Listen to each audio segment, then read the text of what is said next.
Hi.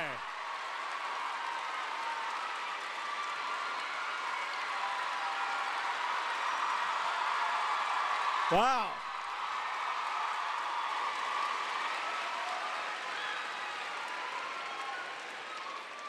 Hi, everybody, and welcome. He can talk! Welcome to an evening of awesome here at Carnegie Hall. We are so very excited to be here. Because the sounds are a little bit louder, and my parents are a little bit prouder in the crowd. I don't know what the crowd is. I guess the crowd's a little bit prouder because we're doing it at Carnegie Hall. I didn't know we were going to open with a musical number. Yeah, and I'm going to say Carnegie Hall, and then everybody's going to stamp their feet. Carnegie Hall. Because when the people stamp their feet, it makes me feel complete. These feet are sweet. They're better than any other feet because these feet are at Carnegie Hall.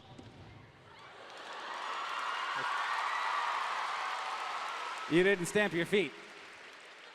Okay, sorry, do it The again. feet are at Carnegie Hall. All right.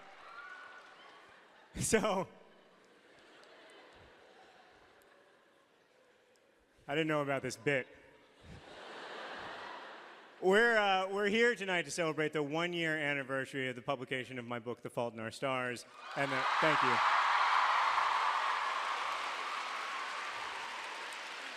And the 6-year anniversary of the community of Nerdfighters. Let's not mix up our words. Nerdfighters are fighting nerds. We don't fight nerds. That's the silliest thing that I have ever heard because these nerds are at Carnegie Hall.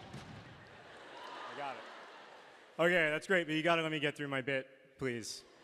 You have your bit, apparently, but I have mine. We also have some really special When you guests. see our special guests, you're going to be impressed. These guests are the best. They're better than any other guest because these guests are at Carnegie Hall.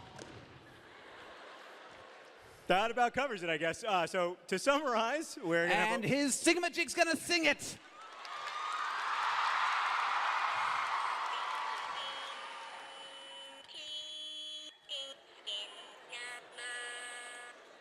And he'll get a little bell and he'll ring it. And I don't know exactly what I bring, but I'm going to make sure I bring it because I'm doing it at Carnegie. I'm doing it at Carnegie. I'm doing it at Carnegie Hall. Hank Green, everybody.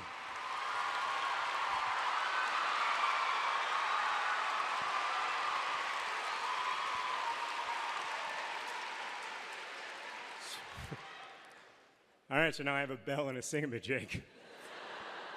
So, since this is about the one-year anniversary of The Fault in Our Stars, we thought it would be great to start the evening with a reading from the book. And since it's been out for a while, we can finally read from something past the first, 10 pages. But I'm a little tired of reading myself, so we thought we'd have some people who are better at acting than I am come and do it. So we're going to have a reading now. You may know these people from the Lizzie Bennett Diaries on YouTube.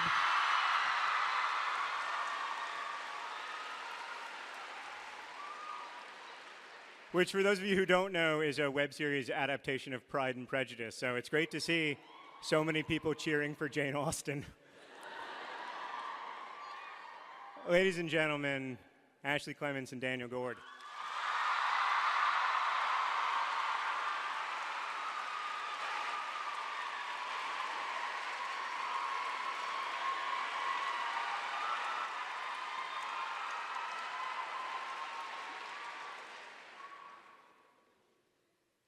We left the Franks' living area, but we were still in the museum. A long, narrow hallway showed pictures of each of the annex's 8 residents and described how and where and when they died. The only member of his whole family who survived the war, Liedewig told us, referring to Anne's father, Otto. Her voice was hushed, like we were in church. But he didn't survive a war, not exactly. He survived a genocide. True, Liedewig said. I do not know how you go on without your family. I do not know. As I read about each of the 7 who died, I thought of Otto Frank not being a father anymore, left with a diary instead of a wife and 2 daughters.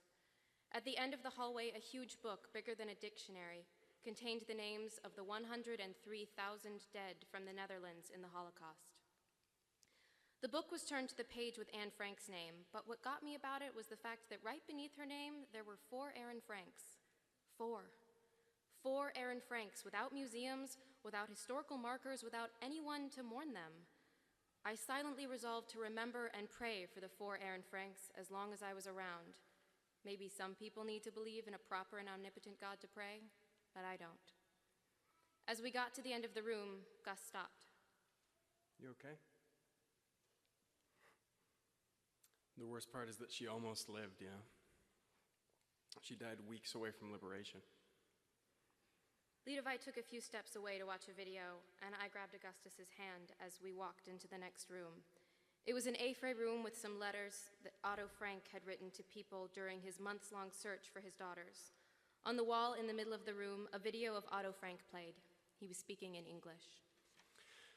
Are there any Nazis left I could hunt down and bring to justice?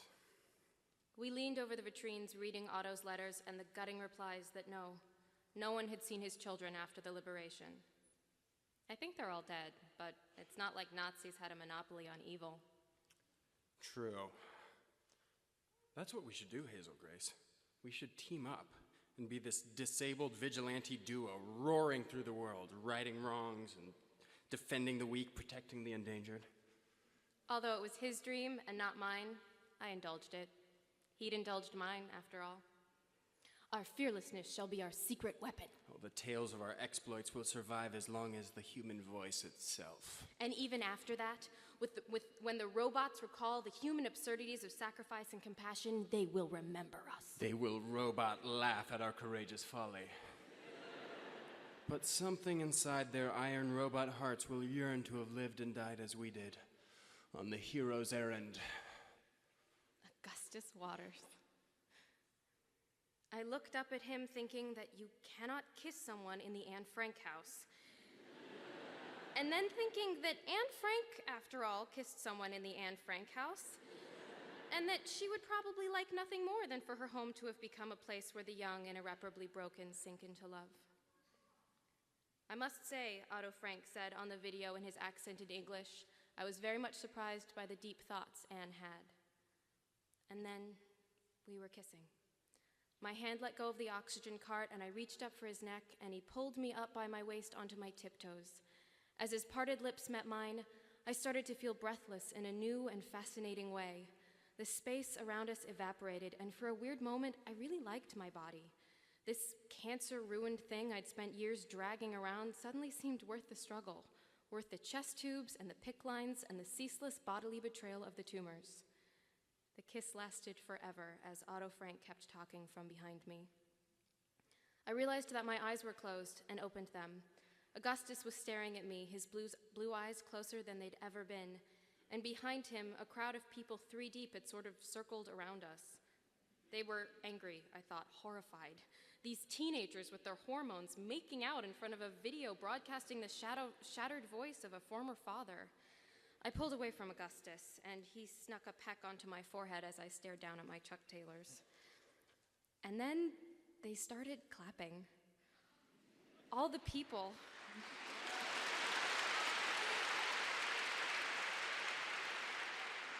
all these adults just started clapping, and one shouted, "Bravo!" in a European accent. Augustus, smiling, bowed. Laughing, I curtsied ever so slightly, which was met with another round of applause.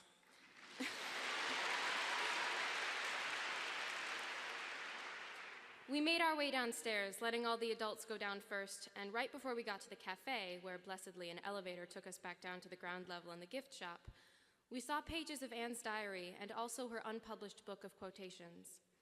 The quote book happened to be turned to a page of Shakespeare quotations. "For who so firm that cannot be seduced," she'd written.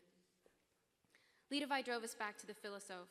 Outside the hotel, it was drizzling, and Augustus and I stood on the brick sidewalk, slowly getting wet. You probably need some rest. I'm okay. Okay. What are you thinking about? You? What about me? I do not know which to prefer, the beauty of inflections or the beauty of innuendos, the blackbird whistling or just after. God, you are sexy. We could go back to your room. I've heard worse ideas.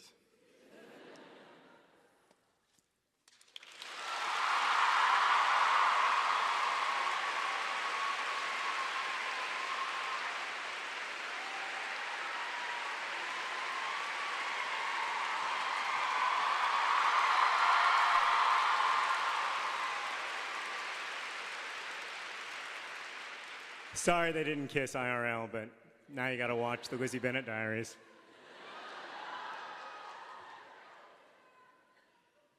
So, all right, I gotta get to the mic. Hi.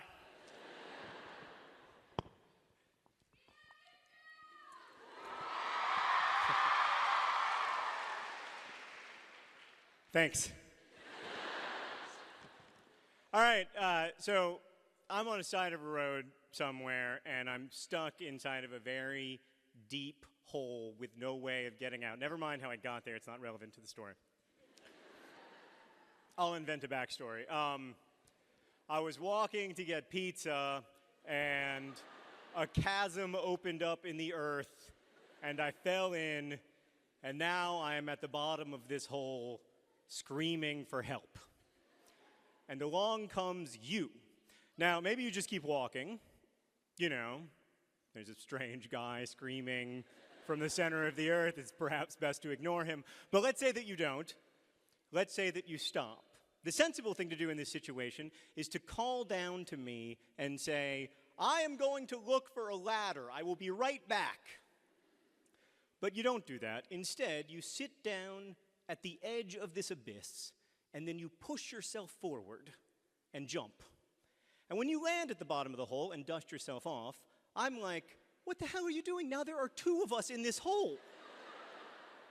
And you look at me and say, well, yeah, but now I'm highly motivated to get you out. This is what I love about novels, both reading them and writing them. They jump into the abyss to be with you where you are. So I've always been really obsessed with the meaning of life, particularly the meaning of my life, but also, I guess, to an extent, the other people as well. You know, I always wondered if there was like a purpose to the universe, if there were a plan, if there was some kind of organizing factor, hopefully that I played a role in, ideally a central role, you know, like that I would get my Hogwarts letter, that I would be revealed to be a Jedi who would be extremely important in the rebel cause, whatever it was, that like, and when I felt like I was part of a plan, when I felt like I was part of a larger organized universe, I was really happy. And when I felt like there was no plan, I was really sad. Like, for instance, when I was in 3rd grade, I dated this girl named Jennifer Keene. It's true. And when she agreed to be my girlfriend, despite like a massive popularity gap between the two of us, I was like, the universe has a plan for me. Like someone up there has a fate just for me, and it involves marrying Jennifer Keene. And then, you know, like 3 weeks later, when Jennifer Keene broke up with me, the universe's cold, infinite apathy was laid bare at my feet, and I was miserable. And like this waxing and waning of faith in a purpose relative to how happy I am did not, I am embarrassed to admit, end in 3rd grade. And in many ways, my life has been like a very, very long Emily Dickinson poem in that respect. Like, I remember when I was in high school, my friend Sean Titone, who's here tonight, and I would drive around, and whatever we were talking about, like we were talking about girls or getting in trouble at school, whatever it was, underneath that, there was always another deeper question. You know, do I have a soulmate? Is there a fate that's reserved just for me? Is the universe interested in me in any way? I didn't need answers to those questions so much as I needed to like understand them better and have better ways of phrasing them. And Sean was very helpful with that, as were my other friends in high school. But also a great help to me was books. The books They weren't ladders out of the abyss, but they were companions. All right, so flash forward. I'm 22. I'm getting to The Fault in Our Stars, by the way. I'm 22, and I've just been accepted to divinity school at the University of Chicago. But first, I decide that I want to work as a student chaplain at a children's hospital, which I do for 6 months. And while I'm there, I meet a lot of really sick kids, including many who die. And when the reality of human suffering was presented to me directly, when I realized that it wasn't just about Jennifer Keane dating you or breaking up with you, but that every day of human history, children have suffered and died needlessly. When I was presented with that reality, my only response was anger and hopelessness, which are not like number one chaplain emotions, you know? Like, I wasn't, that's why I was a bad chaplain, ultimately. The only people for whom I was a good chaplain were kids who had video game consoles in their rooms, because I was still really bad at all the chaplain stuff, but I've always been a reasonably proficient Mario Kart opponent. Like, I'm just good enough that when you beat me, you feel like you accomplished something. But for everyone else, I was a terrible chaplain, and I think it's because, you know, when presented with this reality, I came to the conclusion that the universe either isn't interested in us as individuals, or else as if it acts as if it isn't interested in us as individuals. And then for me, the question became, all right, so is meaning in human life inherent? Is it something that we need to discover? Or is it constructed? Is it something that we need to build together? This was a very interesting question to me, and I spent several years writing really bad stories about a children's hospital that attempted to answer this question. Actually, they were not about a children's hospital. They weren't about children or hospitals. They were about a 22-year-old hospital chaplain who was very much like me, only, you know, better looking and wittier and more charismatic, and a magnet for beautiful female doctors. I wish I were kidding. Thankfully, I put aside those stories, and I wrote Looking for Alaska, a novel about grief. Thanks. Yay, grief. And then I wrote a book about realizing that you're not as special as you always fancied yourself, called An Abundance of Catherines. And then I wrote a book, oh, thank you. And then I wrote a book called Paper Towns about empathy. Thank you. Thanks for reading those. It's about empathy and the importance of trying to imagine other people complexly. And I hope that all of those books are the kinds of books that can jump into the abyss to be with you. But none of them, to me at least, really addressed directly what I'd seen at the hospital. Because when I looked directly at that, all I felt was nihilism. All I felt was hopeless and angry. And then two things happened. First, I became friends with a young woman named Esther Earle, and second, I became a dad. And when my son Henry was born, I immediately realized that as long as either Henry or I am alive, I am going to be his dad, and he will be my son.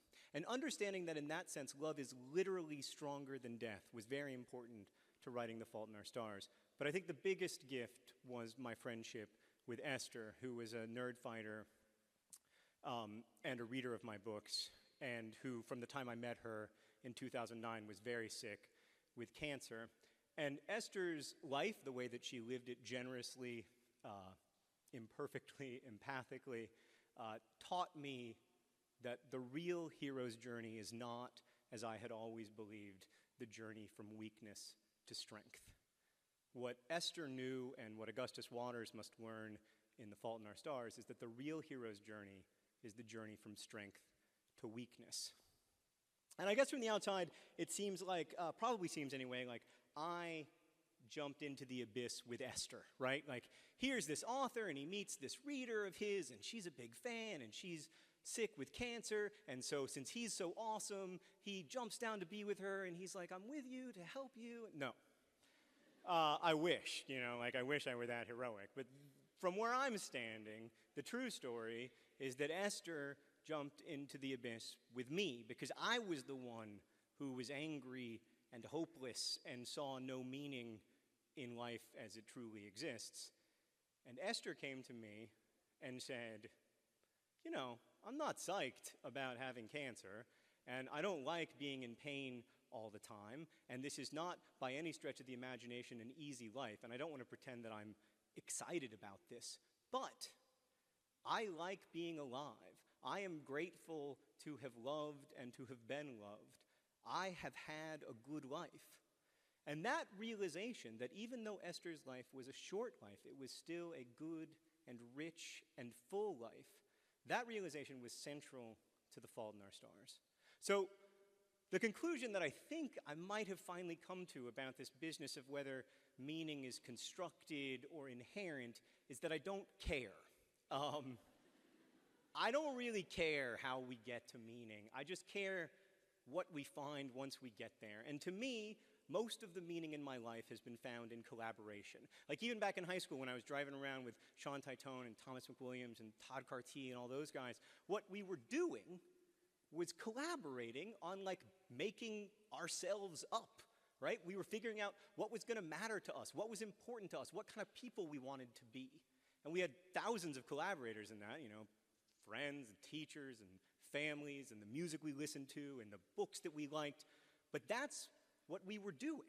And I think in some ways Hank and I missed those youthful collaborations that come so easily to you when you're a teenager because you're surrounded by your peers all the time. And that's why we started Brotherhood 2.0 in 2007. And because we wanted, you know, to have collaborators again, at least each other. We did not imagine like this many collaborators. I mean, even as many who are in this room, let alone all the others. But I realized very early on that this was happening and that it was exciting and that it was another thing like reading books that liberated me from the abyss of myself. I remember like in a very early Vlogbrothers video, Hank wondered about the ethics of getting in a time machine and going back and killing infant baby Hitler to prevent Hitler. And a commenter was like, that's a terrible idea. What you should do is you should get in a time machine and you should kidnap evil baby Hitler. And while you have the time machine, you should kidnap a bunch of other evil babies and you should take them to an evil baby orphanage and raise them up right so they never become evil. And this idea of the evil baby orphanage has inspired fan fiction and webcomics and now like a professionally produced card game. So, we had an idea, you responded to it, we responded to your response, and then a lot of crazy things happened. Another example of this is the Pizza John shirt, which some of you are probably wearing tonight. If you're not wearing a Pizza John shirt, you can probably look around and see one. The story behind that is twofold. First, I like pizza. In fact, if you'll remember, I was walking to get a pizza when I fell into this abyss in the first place. And second, for about 5 minutes one time, I had a mustache. That's the entire story. And a nerd fighter named Valerie2776, whose real life name is Valerie Barr, merged these two ideas into the Pizza John design, which in turn has allowed me to grace many thousands of torsos. Usually, these collaborations are silly, but sometimes they're quite serious, like the Project for Awesome, which has raised hundreds of thousands of dollars for charity. And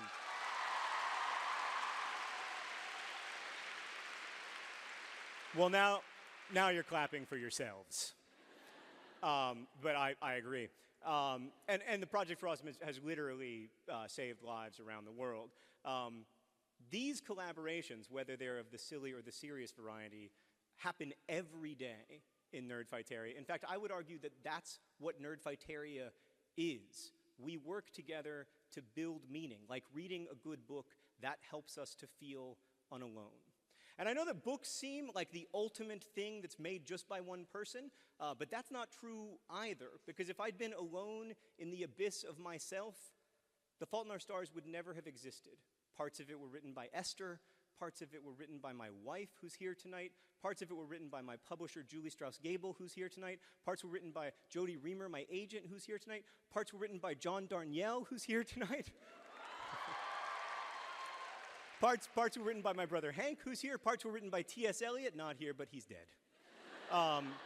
But that list goes on and on and on. And then the book came out, and each person who read it became a collaborator, because every reading of a book is a collaboration between the reader and the writer who are making the story up together. But I've been very lucky that collaboration has gone even further, because you've made art inspired by The Fault in Our Stars, and music inspired by The Fault in Our Stars, and short movies, and lots of other things. So tonight we're celebrating 1 year of those collaborations and 6 years of building stuff together in Nerdfighteria. And I hope that it is a wonderful, fun night, but I just want to say at the outset, thank you. Because this collaboration has been the great joy of my professional life thus far. It has helped me, to borrow a phrase from the great Maurice Sendak, to fall in love with the world. And I hope that it's helped you too. Thank you.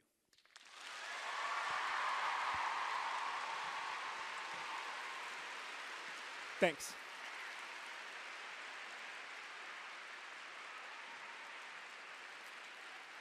So now I am going to call to the stage a young man who co-founded VidCon, the Lizzie Bennett Diaries, DFTBA Records. He's the founding editor of EcoGeek.org. And most importantly, he's my little brother, Hank Green.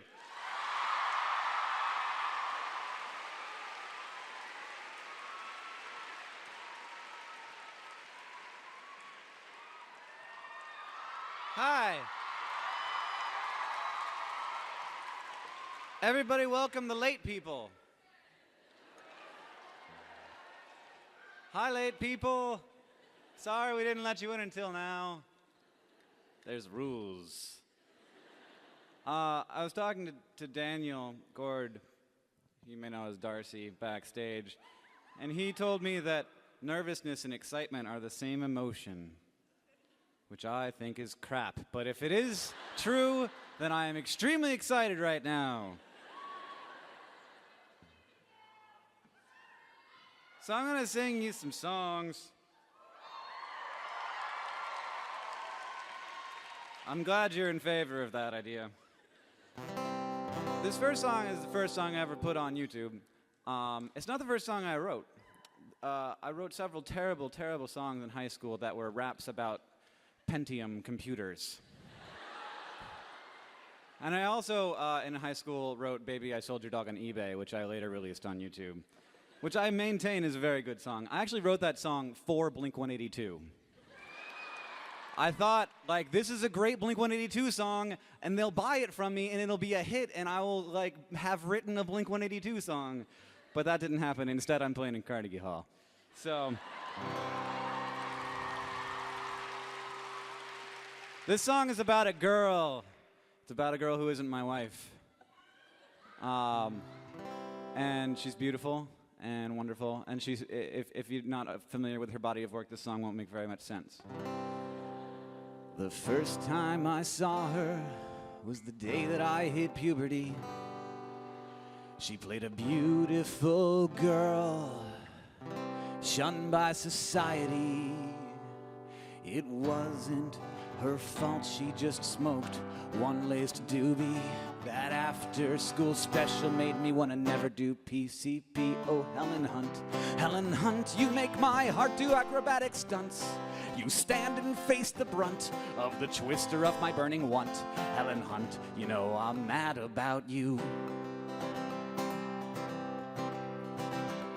Well, I saw you naked in the water dance. It was as good as it gets in my pants, and for that I really want to thank you. Your husband's name was Hank, right? Well, my name's Hank too. Helen Hunt, you make my heart do acrobatic stunts. You stand and face the brunt of the twister of my burning want. Helen Hunt, you know I'm mad about you. Once an ex-best friend of mine, he said he couldn't see how an old and ugly actress could mean so much to me. Well, a minute later, looking down at him bleeding in the snow, I asked him, who is best comedy actress? 4 years in a row, it was Helen Hunt. Helen Hunt, you make my heart do acrobatic stunts. You stand and face the brunt of the twister of my burning want. Helen Hunt, you know I'm mad about you. Oh, Helen Hunt, you know I'm mad about you. Helen Hunt, you know I'm mad about you. Oh, Helen Hunt, you know I'm mad about you.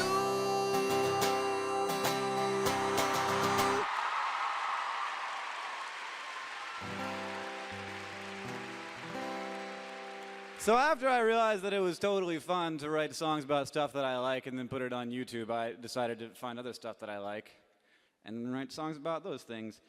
So the last Harry Potter book was coming out, and I was like, I'm excited about this. I like Harry Potter.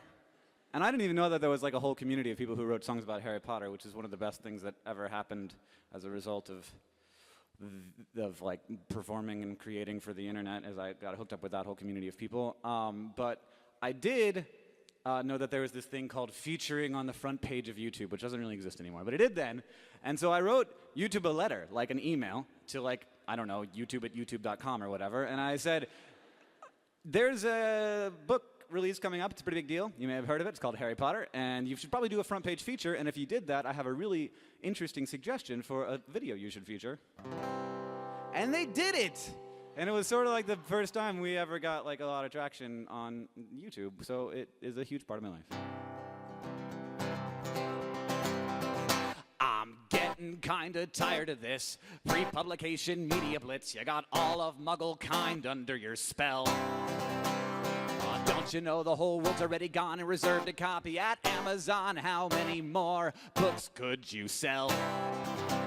Now give me my book or go to hell, 'cause I need Harry Potter like a Grindylow needs water, and as that day approaches my need grows. Oh, I see you deathly house incendio book sales embargoes. It'll be like Phoenix tears on a broken nose. Yeah, I see you deathly hallows. I'm getting kind of petrified. What would Ron do if Hermione died, or if Voldemort killed Hedwig just for yucks? I didn't know that was gonna happen. I have no confidence in theories about the Half-Blood Prince, and what if Harry's brain is a Horcrux? That happened too. Oh, holy crap, that would freaking suck. It actually turned out to be pretty convenient. 'Cause I need Harry Potter like a Grindylow needs water, and as that day approaches, my need grows. Yeah, I see you deathly house incendio book sales embargoes. It'll be like Phoenix tears on a broken nose. Yeah, I see you deathly hallows. Whatever's up the sleeves of J.K. Rowling, I bet it has to do with Snape unbreakably vowing to protect that pure blood plus face Malfoy. But in the end, I don't think it's gonna matter if Snape's good or if he's bad, because the weight of the world rests on our boy. Yeah, the weight of the world rests on our boy, 'cause we need Harry Potter like a Grindylow needs water, and as that day approaches, my need grows. Ooh, I see you deathly house incendio book sales embargoes. It'll be like Phoenix tears on a broken nose. Yeah, I see you deathly hallows. But mostly I'm just feeling sad. I know this could end real bad, but I wish it didn't have to end at all. Yeah, I wish it didn't have to end at all, 'cause I couldn't care more about Harry Potter if Hogwarts was my alma mater, and as that day approaches, my need grows. Oh, I see you deathly house incendio book sales embargoes. It'll be like Phoenix tears on a broken nose. Yeah, I see you deathly hallows. Oh, I see you deathly hallows.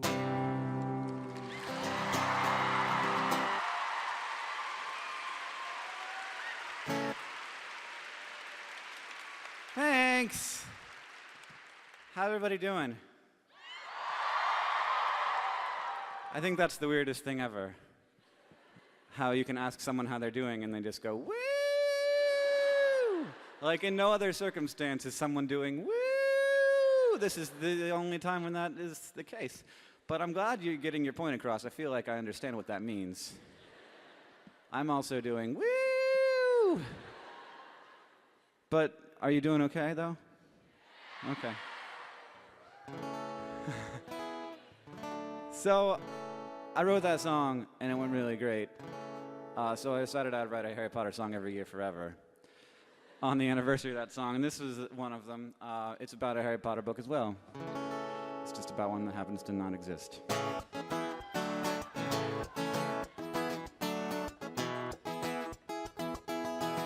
I know I'm not the only one who wants to know more about Harry's sons. I really do think there's an unwritten story, and I think it's time to put fingers to keys.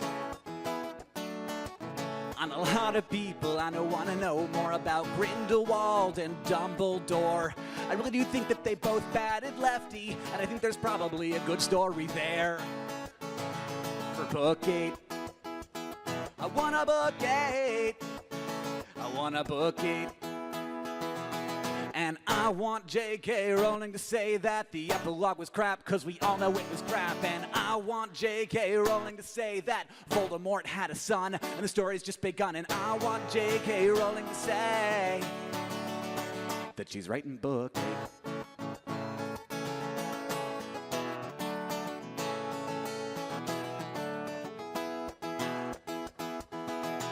A lot of people, I don't want to hear the tale of that mysterious veil. I really do think it's a dimensional portal, and I think Sirius is in Middle-earth.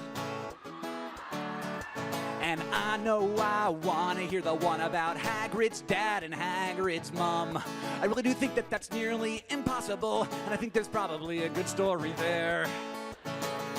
For book 8, I want a book 8. I want a book 8. And I want J.K. Rowling to say that the epilogue was crap, cause we all know it was crap. And I want J.K. Rowling to say that Voldemort had a son, and the story's just begun. And I want J.K. Rowling to say that she's writing book 8.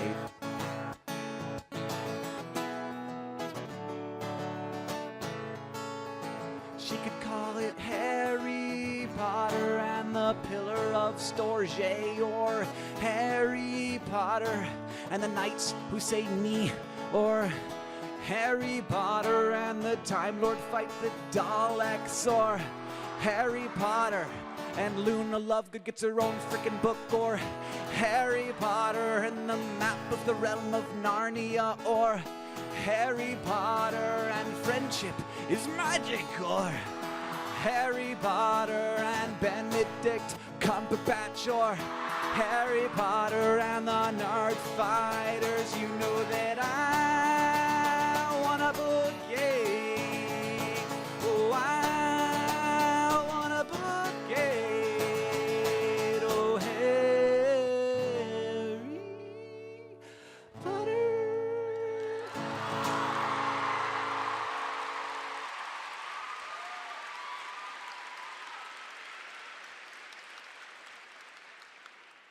So on the list of stuff that I like, science is way up there. I've been very lucky to like get a foothold into online video and have a lot of support via you people. To be able to launch a SciShow and also just talk about science generally and sing about science. And I wrote this song. It's a weird song, but it's really hard to sing. But I'm gonna try. I don't know that I've ever gotten through it all the way without messing up, but you guys don't care that much, right? I can do it. Well, a quirk has never... Turns out, I can't do it on... Well, a quirk can never exist by itself in isolation. Something very odd happens when you try to separate them. The energy it takes to break up those two best friends is just enough to create two more to join back up with them. And a photon has no mass, and thus it travels at light speed. If you could imagine going that fast, and if you try, I think you'd be emitted and absorbed both in the exact same instant, even if you traveled from a place 13 billion light years distant. 'Cause the universe is weird, I'm kind of freaking out. What the heck is this all about? Infinite unbounded sets and hadronizing gluon jets, and we'll never understand half of what we have at hand. At least that's what I fear. 'Cause the universe is weird. Well, an electron has a strong charge as strong as a proton and a tiny mass but not non-existent like the photon. And you might want to take a seat now because this might blow your mind. It has a mass and charge but not apparently a size. And there's a lot of stuff all around you right now. Your chair, your friend, your planet, and your sister's neighbor's cow, and all that mundane mass and energy is all we know and understand, but it's only 4% of what the universe has at hand. 'Cause the universe is weird, I'm kind of freaking out. What the heck is this all about? Infinite unbounded sets and hadronizing gluon jets, and we'll never understand half of what we have at hand. At least that's what I fear. 'Cause the universe is weird. Well, I was driving in a van with my brother, and I said, "Hey, John, guess what? Like, dude, no edge, because the universe doesn't exist in any way we can conceive it. No sin and no edge, no none of that, whether or not you can believe it." And once upon a time, in a gassy liquid stew, a molecule was like, "Hey, I turned me into you." This may be the biggest mystery of all the ones in which we dwell, how the universe created a tool with which to know itself. 'Cause the universe is weird, I'm kind of freaking out.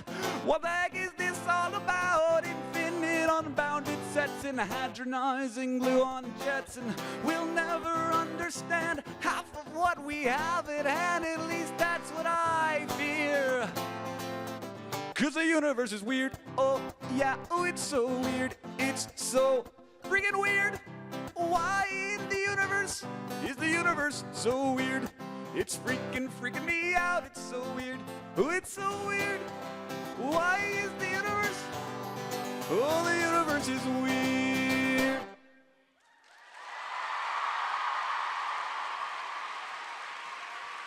I will be back. Hank Green, everybody.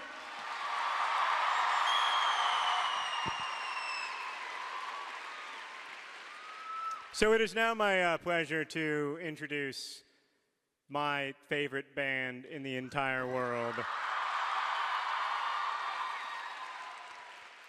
My brother is in the top 3, but my first favorite band is the Mountain Goats, and my second favorite band is also the Mountain Goats. Ladies and gentlemen, the Mountain Goats.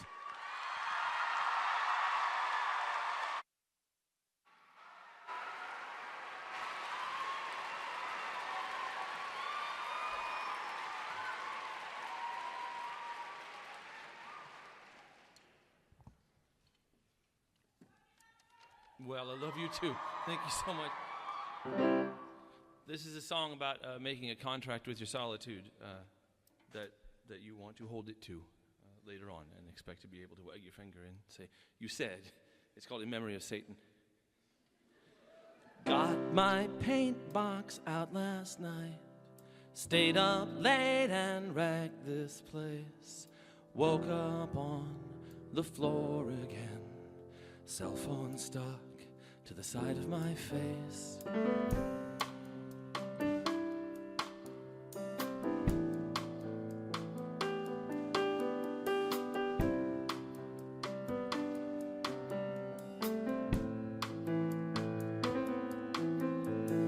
Dead space on the other end, perfect howl of emptiness. Cast my gaze around the room. Someone needs to clean up this mess. Tape up the windows.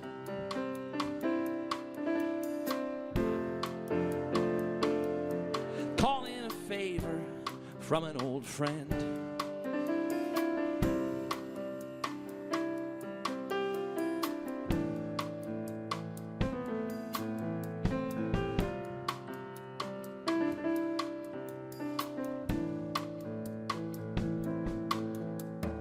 Make some scratches on my floor, crawl down on my hands and knees.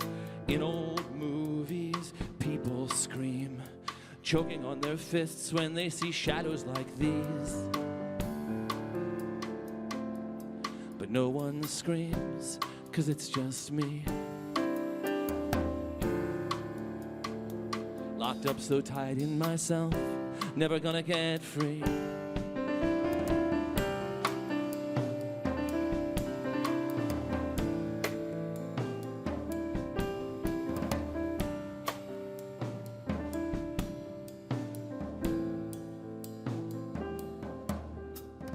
Something sacred, something blue. Cannons in the harbor dawn. I crawled down here to dig for your bones. One more season, then I'm gone. Black drapes over the crosses.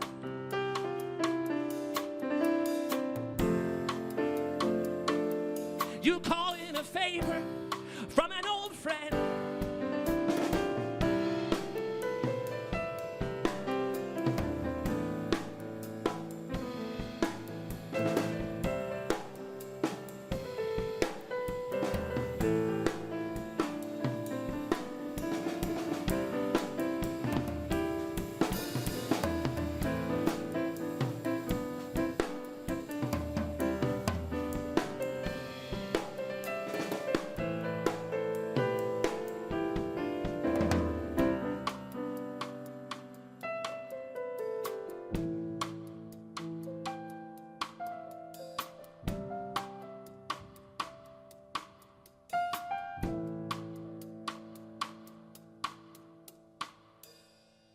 Hi, we're the Mountain Goats. A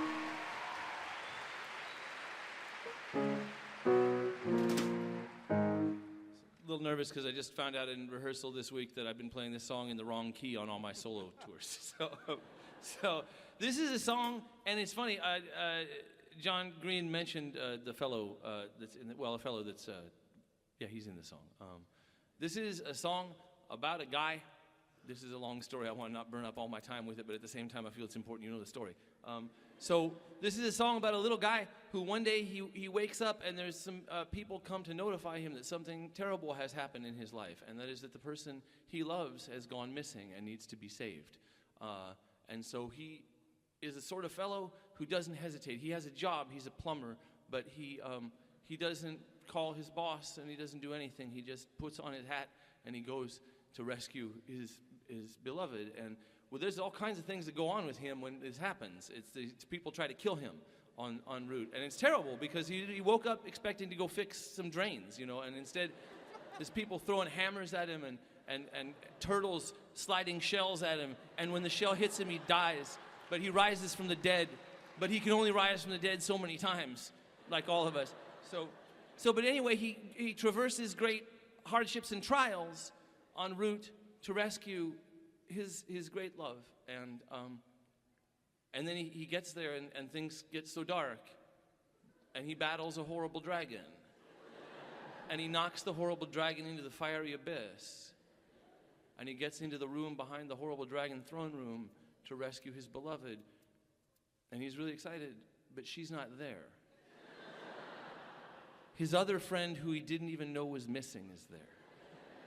This song is sung by that friend whose name is Toad, and it's called Thank You, Mario, but our princess is in another castle.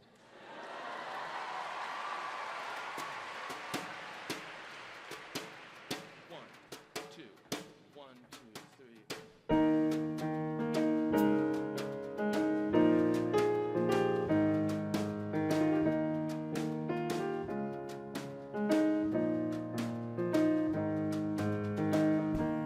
I waited here all by myself. The room was dark and it smelled like sulfur. I heard the screams from way down in the darkness. Felt pretty sure my life was over. I kept my hat on just for luck. Sang simple tunes the whole night through. I wondered if I'd wake to find myself in flames, as 'cause I waited here for you. Yeah, when you came in, I could breathe again.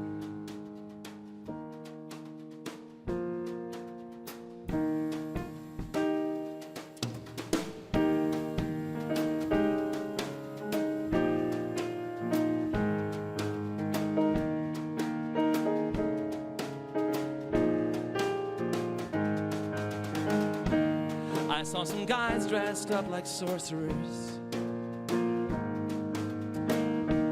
blue robes that float above the ground.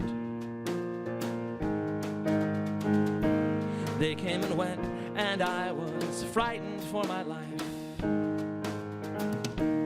I tried not to make a sound. Just when my solitude was closing in,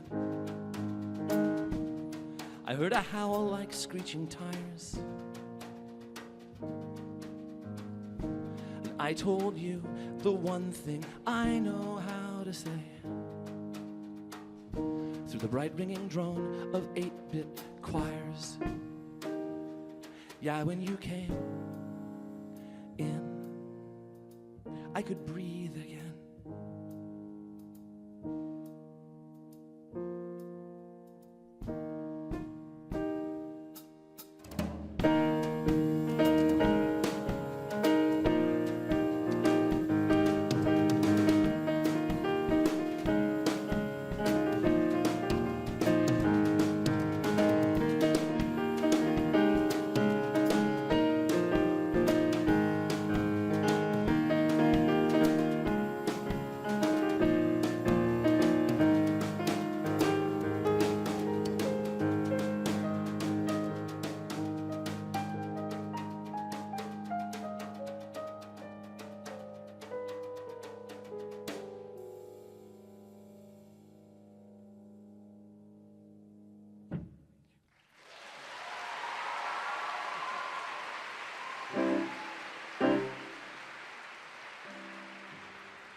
I'm pretty sure I haven't played this one since the Sunset Tree album release tour.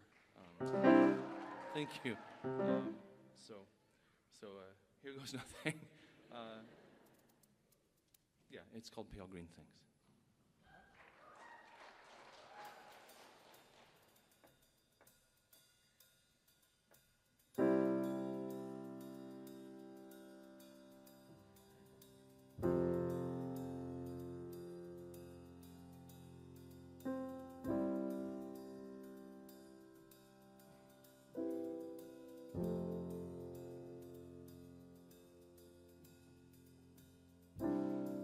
Got up before dawn,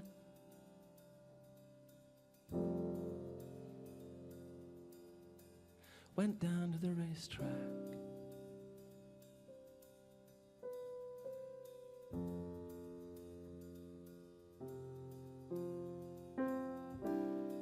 riding with the windows down.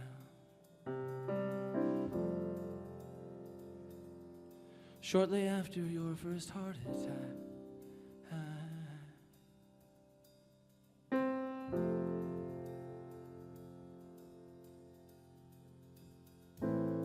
we parked behind the paddock, cracking asphalt underfoot, and coming in through the cracks, pale green things, pale green things.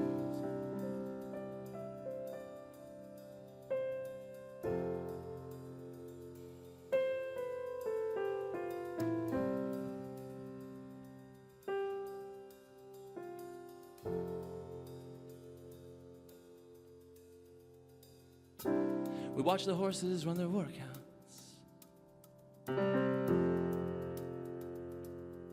You had your stopwatch in your left hand.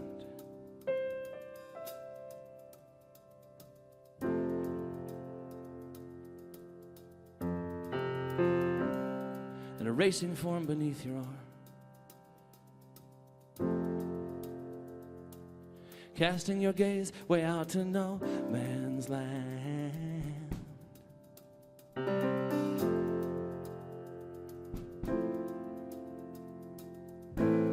Sometimes I'll meet you out there, lonely and frightened, flicking my tongue out at the wet leaves. Pale green things, pale green things.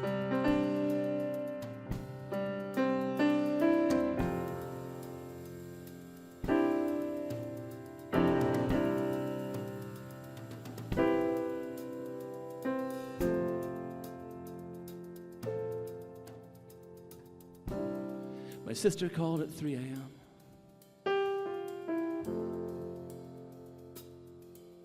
one morning last December.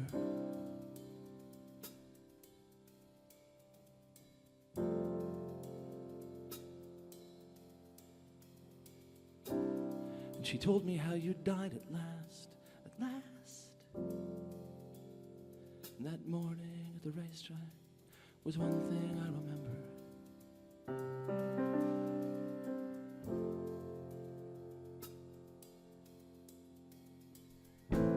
I turned it over in my mind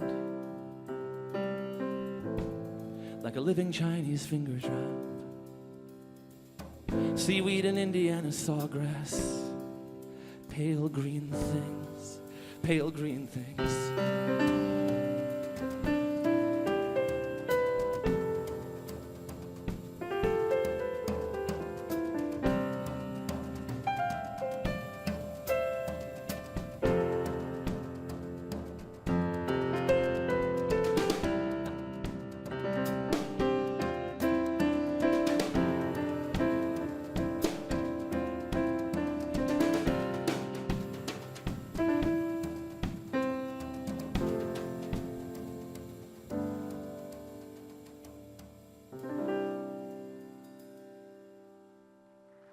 Thank you so much.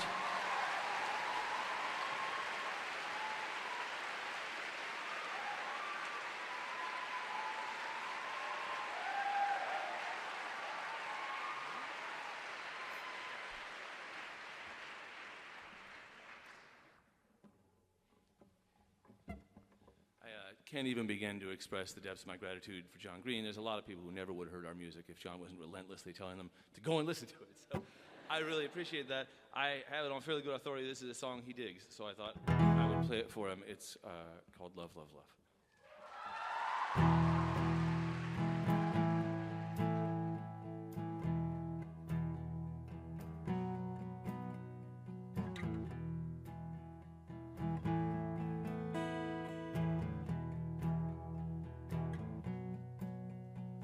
King Saul fell on his sword when it all went wrong, and Joseph's brothers sold him down the river for a song.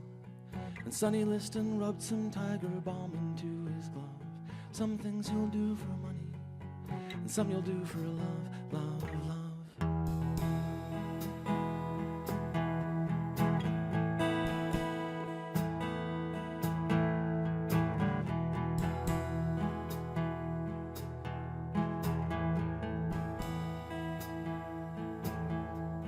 Raskolnikov felt sick, but he couldn't say why. When he saw his face reflected in his victim's twinkling eyes. Some things you'll do for money, and some you'll do for fun. But the things you do for love are gonna come back to you one by one.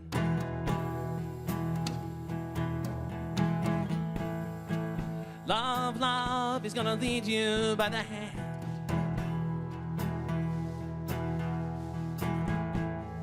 into a white and soundless place.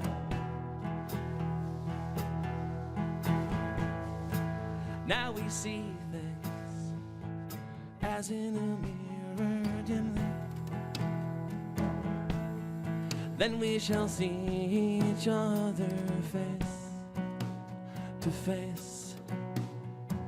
Way out in Seattle, young Kurt Cobain snuck out to the greenhouse, put a bullet through his brain. Snakes in the grass beneath our feet, rain in the clouds above. Some moments last forever, but some flare out with love, love, love.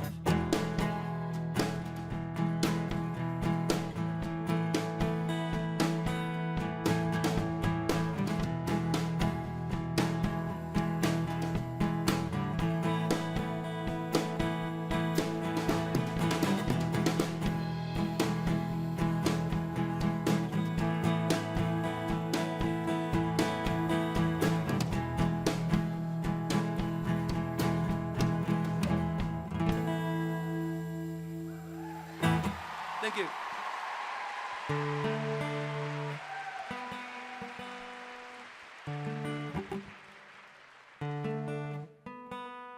You'll forgive me for tuning in front of you, but I feel that it's important that my D chord sound good during this song. Oh, that's wretched. No, it's still wrong.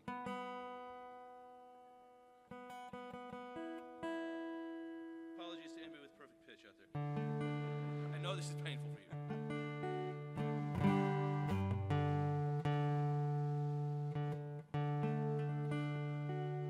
We were going to play another one, but then you know, backstage is exactly as glamorous as you think it is. Everybody looking at their phones, checking Twitter, and several people wanted to hear this song this week. So, and I don't think actually John has heard it. So, and I would like him to because I'm pretty fond of it.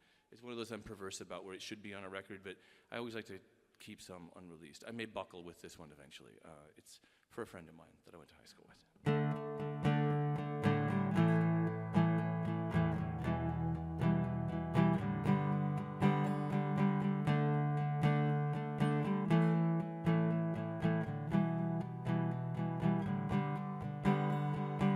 This is a song with the same 4 chords I use most of the time when I've got something on my mind and I don't want to squander the moment, trying to come up with a better way to say what I want to say. People were mean to you, but I always thought you were cool. Clicking down the concrete hallways in your spiked heels back in high school.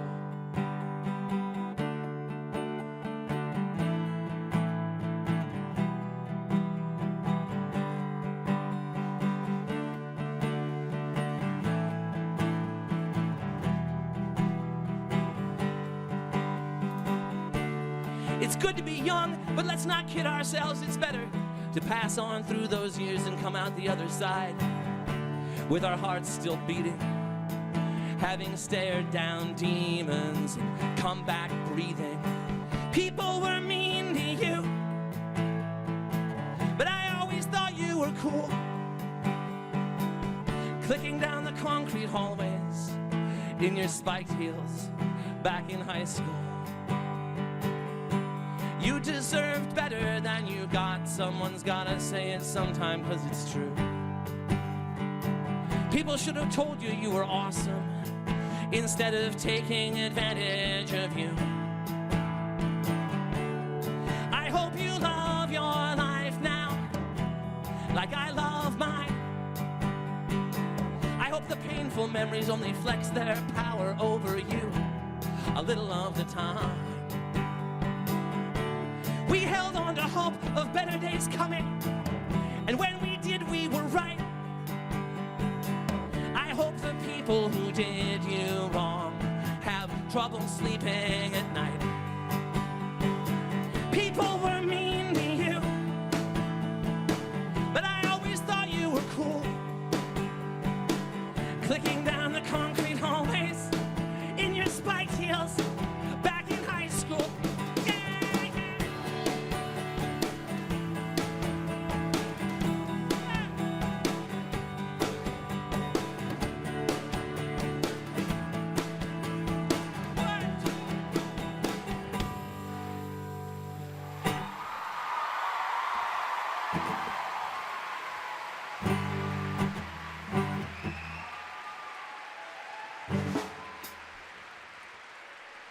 So one day I get a hardback book in the mail. I'm like, cool, somebody sent me a book. And I open the book and I look at the front and it's like, hey, that's a Mountain Goat song. I know that song.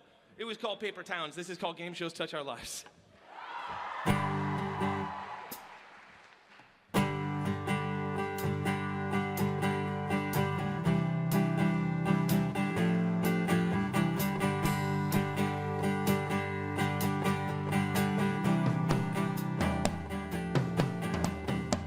Dug up a fifth of Wood River gin. That stuff tastes like medicine, but I'll take it. It'll do. On the couch in the living room all day long. Music on the television playing our song, and I'm in the mood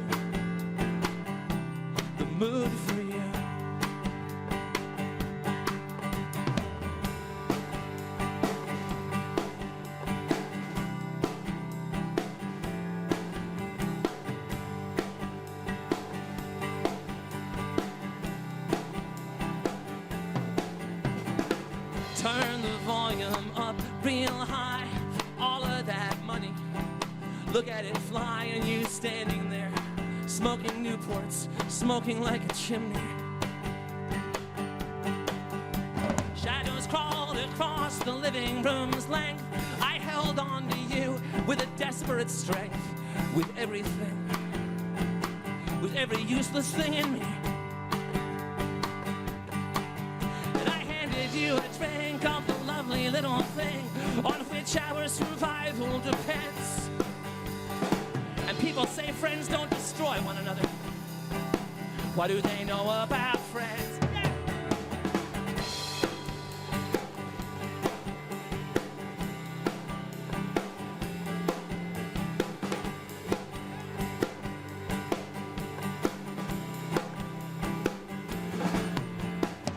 Thunderclouds forming, cream white moon, everything will be okay soon. Maybe tomorrow,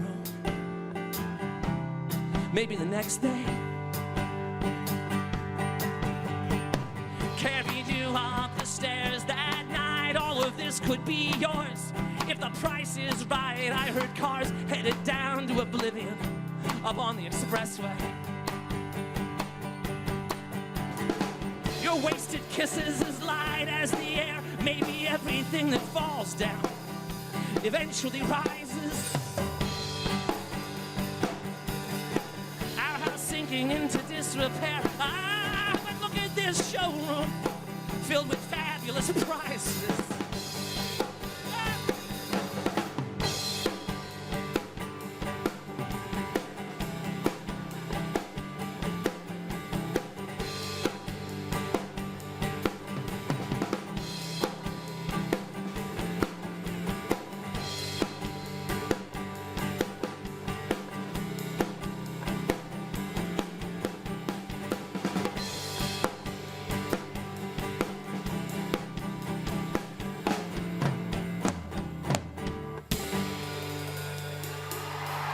John Worster on the drums.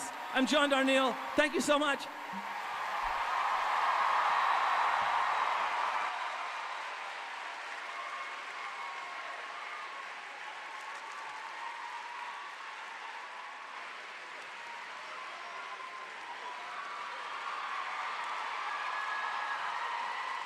The Mountain Goats, everybody.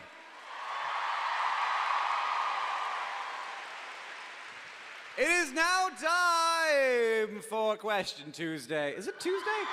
It is Tuesday. It actually is Tuesday. It is. So Look we're at going to do a live Question Tuesday. What we're going to do is we're going to split into two teams, the Hank team and the John team. And at the end of the question period, whoever is talking will be punished via electrocution. Mild.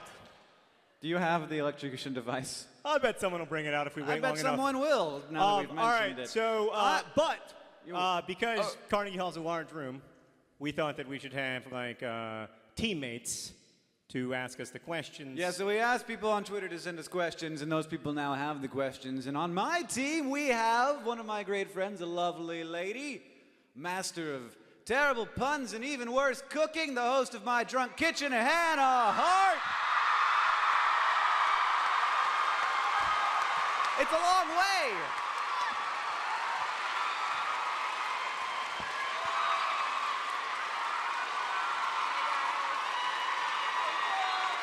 That's great.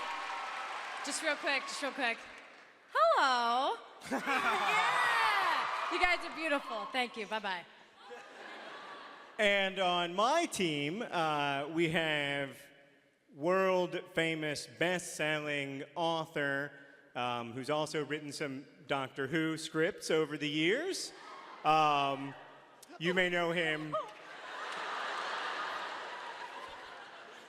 Several people in the audience did faint dead away from having already realized who it is. It's Neil Gaiman.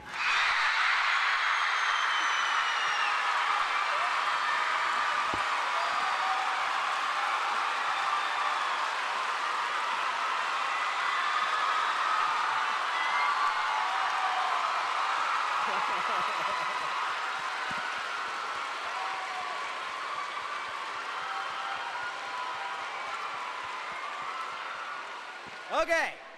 We're gonna Let Neil say hi. maybe okay. Hello.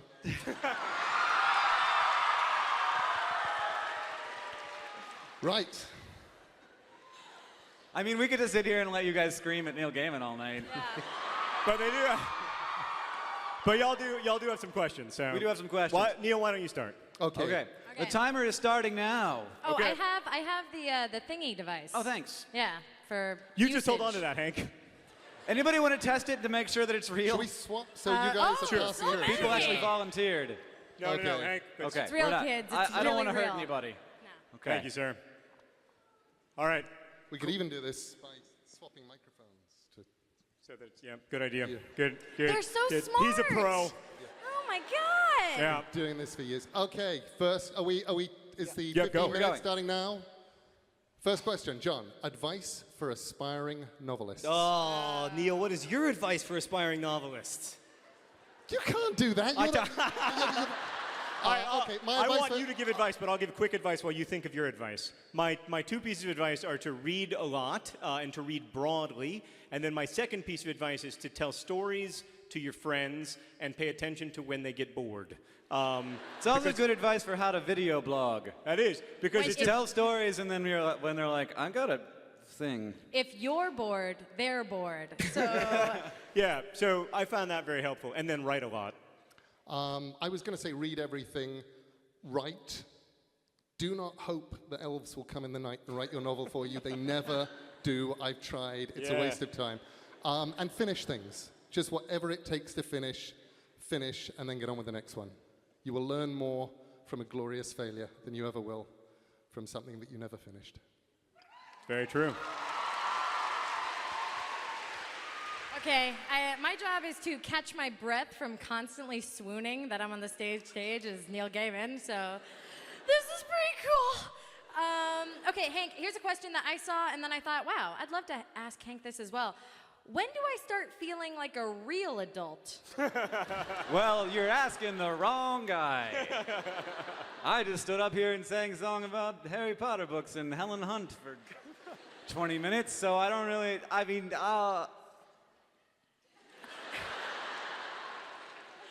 I have no answer for you, and I don't think hopefully you never will. Usually I think that it's like the sort of like regular, like things start to like be like the same every day for years, so hopefully that won't happen. Yeah, ever. That sounds Yeah. awful. Yeah. Well, what is reality anyway, right, guys? I mean, come on. All right, good. Oddly enough, you have to answer that because you've been asked, what do you believe happens to people when they die? Oh, for the love of God.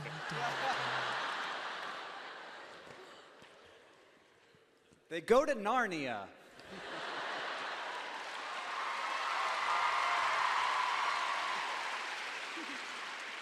I agree. Hannah, it's your Hannah? turn. Even though I answered that I'm question, sorry. you have to. I was so caught up. I was waiting for that moment of peace. Great. Okay, here's something that's good. What is something that you have learned about your brother John that you never knew before you started Vlogbrothers?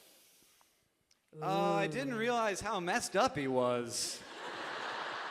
Like, he's got some pretty serious psychological issues that I had no idea about. Like, you know, it's something when you have a really good friend, like, you don't really see, like, the raw, rusty, broken insides immediately. It takes a long time, and it turns out John has some of those. Here are some answers that he might have given. I didn't realize how smart he was. I didn't realize how fun he was to be around as an adult. But thank you, I appreciate that. I think it's nice to have that closeness, so to see. I know, absolutely. No, I know, yeah. Okay. And to share it with Carnegie Hall.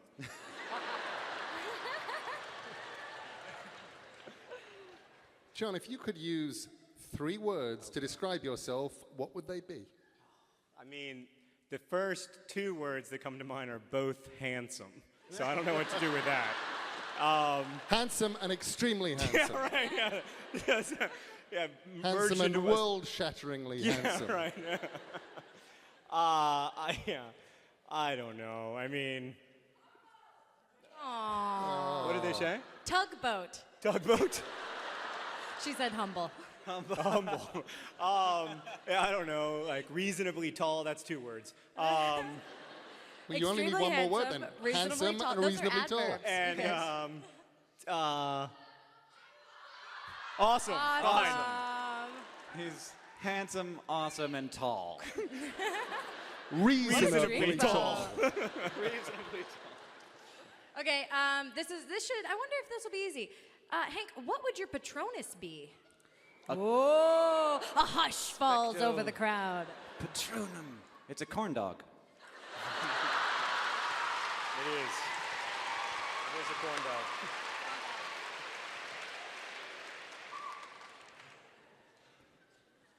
He's being picky. How do you feel about playing Carnegie Hall? Weird. Sum up your entire experience right now for these people. Extremely handsome. There are people all the way up there I who know, want to I know know, what it I feels know. like right now to be on this stage. Well, I mean, you know this, Neil. A writer can have a pretty long life and not find oneself in a situation like this. Most of our job is like sitting alone for many hours at a stretch. This is in many ways more fun than that. So, yeah, it's quite nice. Beautiful, beautiful. Can we quote you on that? That's taken from when I lived in Amsterdam. Oh, Oh, he did it! You got to be very careful with that thing. I'm telling you. Oi, It's actually that's from when I lived in Amsterdam. getting fidgety. you were. And no matter how happy Dutch people are about something, they just say that it's quite nice. That's much better than nice. So yes, it's great. Is that what Dutch people do? Yeah. Yeah. You know what the Japanese do when they think something's really off-putting? What? They just say, "Oh, interesting." All right. Okay. We British just say, yes, it's a very brave choice. British people, they're so great. Okay, here's a little bit of a sexy question for you, Hank. Have you ever had a crush on a teacher? Yeah, sure. Actually, I had a crush on Miss Spillane, my high school English teacher in junior year, and she's now a Nerdfighter. She like participates in Project for Awesome. She's always in the comments, and like sometimes she Skypes me, and I'm like, hey.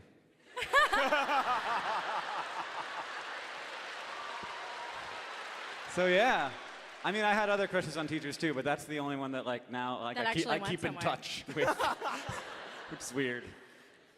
Do you think she's watching the YouTube feed? I don't know, Miss Spillane, are you there? She doesn't know I had a crush on her, so maybe she does now. I'm sure one of her students does. That's what the internet calls awkward panda. I know. And all the fanfics are being written. What are they shouting? When you first began writing seriously, did you doubt your skills? Yes. Do you still? I still doubt his skills. Right. I mean, that does not go, in my experience at least, that does not go away at all. I don't know, does it go away for you? No. Yeah, so that doesn't You bode win well. all these lovely fancy awards, and it just makes it a little bit harder the next time it's you on a blank screen. Yeah, absolutely. Every time I feel like I've never written a novel before, and like everything I did before this was totally unhelpful, and like all that stuff was done by a different person who had a bunch of different cells anyway, and so it doesn't really even count. I don't remember how he did it, and yes. Gene Wolfe, who is a very clever writer, I once told him very proudly, I said, I finished this book called American Gods. I think I figured out how you write a novel. And he looked at me and he said, Neil, you never figure out how to write a novel. You just figure out how to write the novel you're on. Yeah, And I thought, exactly. You're so brilliant and amazing. Everybody be cool. Just be cool. That was great, guys. Really, really good. Yeah, that. Okay, Hank, what do you think is the most impactful thing to decrease world suck that has come out of Brotherhood 2.0/vlogbrothers? Well, I think generally the Project for Awesome is our, like, Awesome. Yeah. But the first thing we ever, I think that's an easy answer. But the first thing that we ever did, like in terms of philanthropic stuff, is our first year we were in the Dominican Republic and we went to see a microfinance organization like operating on the ground, and we met some of the people who had gotten money from it and like saw the businesses that they had started, and that became a huge part of how I envision the world getting better, and that's continued significantly and has been a really great example of how how people are making the world better, and it seems to really work, and I'm very excited about it, and has continued to be a big part of it. And what is the Nerdfighter group on Kiva done? The Nerdfighter Kiva group is at, I think, $1.76 million. Oh, he knows exactly. Oh yeah. Whoa. Well, I'm the guy who has to make the loans from the Foundation to Decrease World Suck, which is a rotating $8,000 of credit. So every day I have to go and make 2 loans. Just to keep it I in know. rotation. It's a hard Because it's life. just sitting there. It's not doing any good. It's I'm 4 so sorry clicks. to hear that, John. Yeah, so I do keep track of it. But the Nerdfighters of Kiva are amazing. John, does writing ever make you feel overly exposed? No, not really. But when I write very personally, it does. So sometimes if I write a blog post, for instance, but writing a novel, I feel somehow protected by the fictionality of it. I don't know. You've written 2 million words of blogs, so you must feel pretty exposed. Actually, there's a weird level on which, when you get the rawest and you're actually feeling like you're walking naked down the street, you're also somehow protected by the fact that everybody else who reads it goes, oh my God, I thought I was the only person who ever felt like that. Right. And that comes in as this sort of wonderful blanket of love. Yeah, absolutely. Let's just all listen to Neil Gaiman. Yeah. I'll take the questions. No. Thank God. Okay, so we've talked about the charity work you guys do. We've talked about vulnerability in the public eye. This question, I think, is going to continue the trend of hard hitting. What's your favorite pony? I don't have a favorite pony. That's Bullshit. the whole point. No. I like Spike. Because he's a dragon. And he's tiny and cute. And John doesn't need to answer that because it's not his question. Oh. And thank goodness. John, yours is equally as hard-hitting. What kind of shoes are you wearing? Oh, it's funny you should ask. Ooh. I'm wearing these shoes. Were never put on before they stepped on stage at Carnegie Hall. My wife Sarah got me these shoes for Christmas, explicitly for Carnegie Hall, and they're I don't know, sapphire, turquoise. Definitely sapphire, Definitely turquoise. blue. Yeah. There Did- are did- did your 3 wife let you minutes touch them? remaining in this presentation. What'd you say? 3 minutes? 3 minutes. That was God telling us Okay, we here have we 3 go. minutes. Okay. All right, so And she's a lady. is 3 minutes lightning round? 3 minutes. We're going to start going faster, that's for All right, sure. we're gonna I pick mean, it up 'cause here. it's not Forget gonna be about me- my shoes. quickly. Go. Okay, ready? Go. Here we go. Female anglerfish or male honey badger? Definitely male honey badger. I mean, female anglerfish just eat detritus all day long and sometimes have males clamped to them. Sounds like not that bad of a gig. What's your favorite breakfast food? Oh, I don't really eat breakfast. Bagels. Okay. That is the boringest answer ever. I like to put a sausage inside of a pancake. Keep talking. And put some syrup on it, some bacon and eggs, and then wrap it up like a breakfast corn dog. Ooh. Favorite Power Ranger? Power Ranger. Remember them? I don't. Yeah. They're just colors, right? Green. Say green. Go red. No, go Why- green. why? Don't go red. Tommy Red, was the red. leader. John wants me to say red. Tommy was the leader. He was White boring. chocolate or regular chocolate? White chocolate or regular chocolate? White chocolate White or chocolate regular is not chocolate. It's not. It's a fact. It's butter. I'm biased against it because it's misnamed. It's just candy. So regular chocolate. Yeah.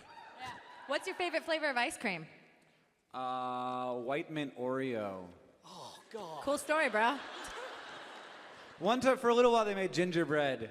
Just at Christmas one year, Ben and Jerry's did, and it was gingerbread, and I ate like all of it, and then it was gone and never came back. That's a sad story. The Sorry, I'm bathrooms so sorry. are the bathrooms at Carnegie Hall bathrooms of awesome? I mean, I've been pretty nervous, so I've been peeing a lot, and I've been to like 8 different bathrooms here at Carnegie It's Hall. true. Neil, Hannah, Hank, John, 1 minute. God 1 minute. damn it. Okay, great. Hot It's a different God. God doesn't have a gender. I guess It not. switches. All right, go. All genders. Hot chocolate or chocolate milk? A hot chocolate. Cool. Favorite exotic fruit? Kiwi. Do you cry happy tears or sad tears? I cry both. Sometimes during one movie. Rapunzel, man. If God exists, what would you like him to say when you arrive at the pearly gates? Oh, hi. DFTBA. Okay, if there was a zombie apocalypse right now and you were going to a bookstore, what would you do? I would become a zombie. It's clear. Almost 100 times out of 100. Yeah. No, go on.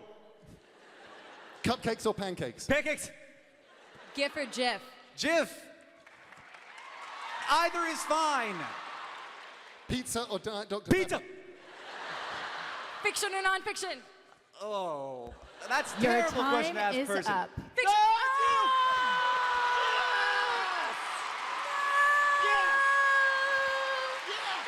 Neil Gaiman.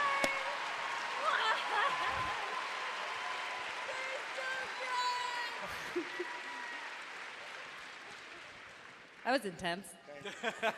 Thank you. Hannah. Neil Gaiman, everybody. And Hannah Hart.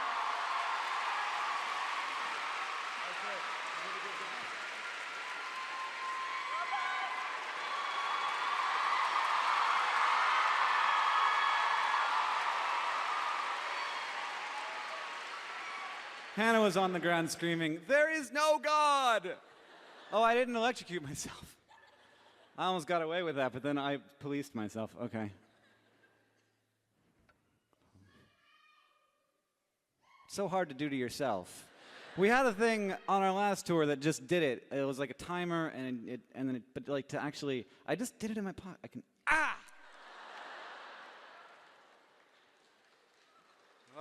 Okay. So on the list of things that I like, there are many things. Probably my favorite thing in the world is my wife.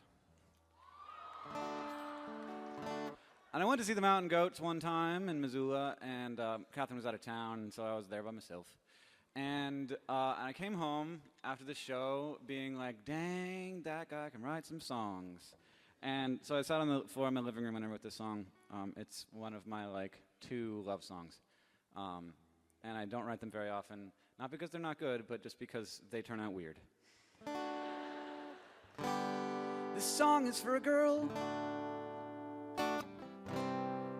Knowing I changed my mind, this song is for an adult female.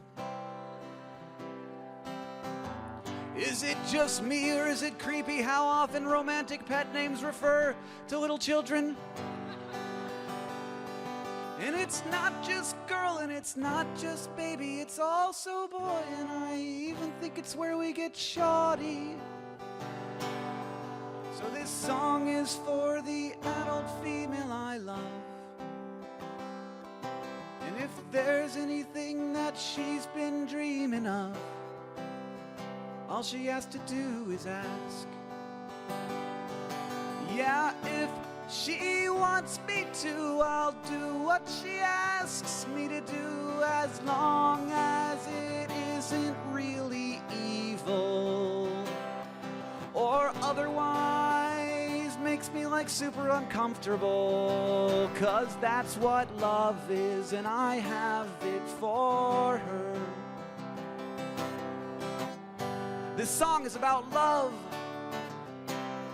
but not what we think of as love, especially if the we in question is Justin Bieber.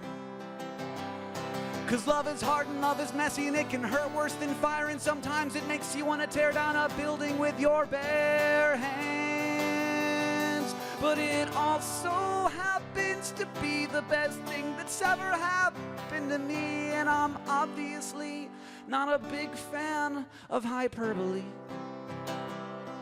So this song is for the adult female I love. And if there's anything that she's been dreaming of,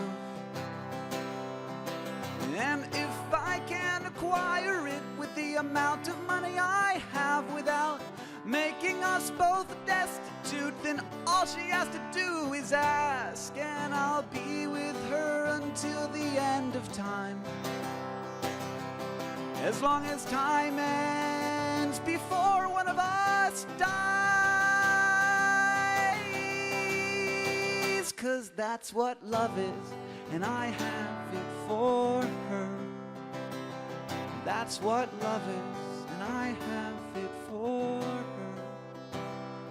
That's what love is, and I have it for her.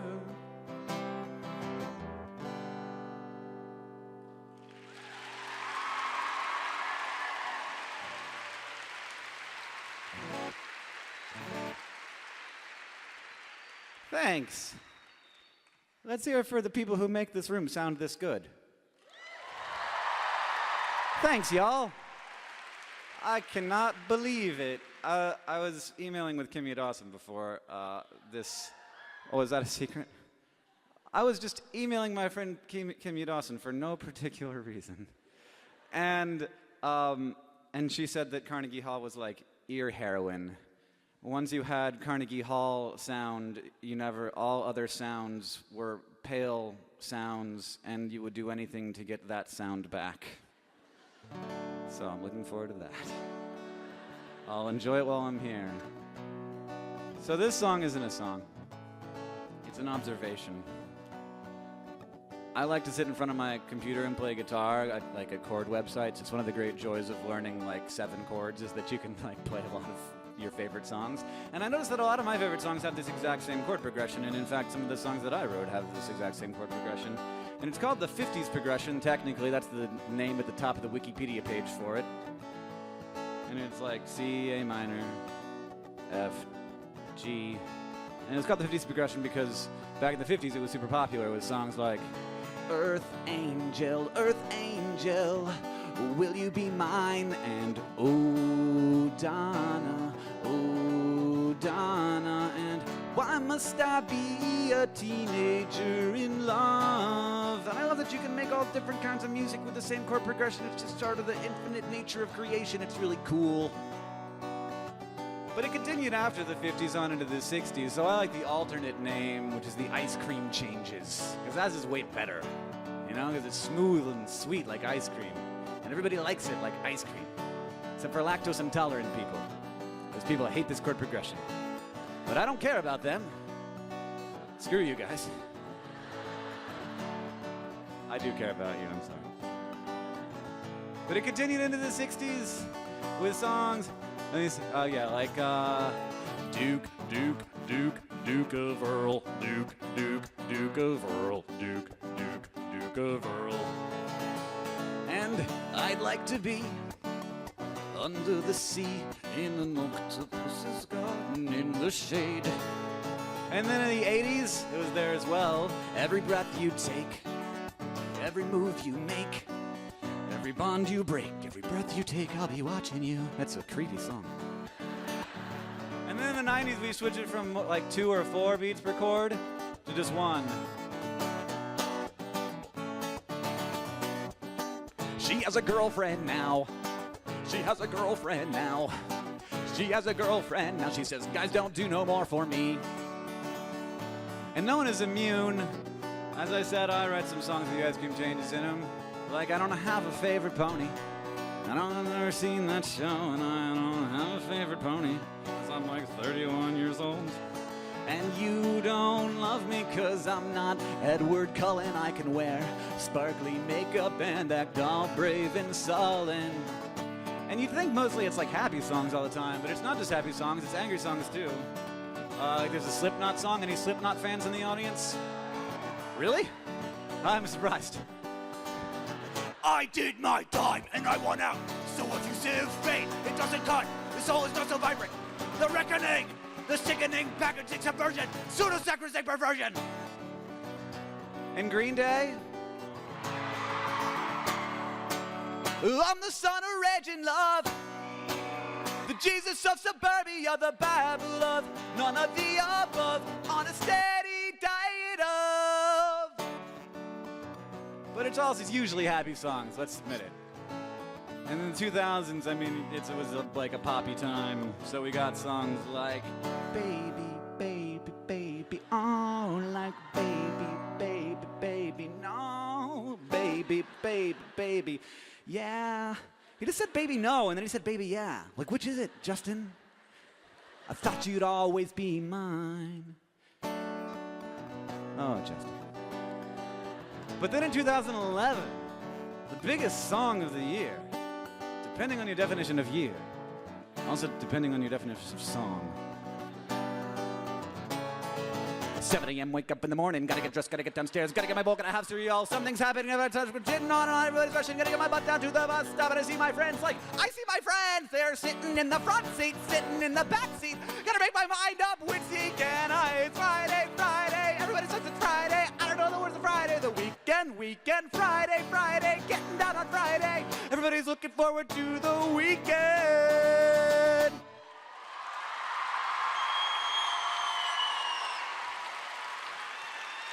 Thanks, you guys.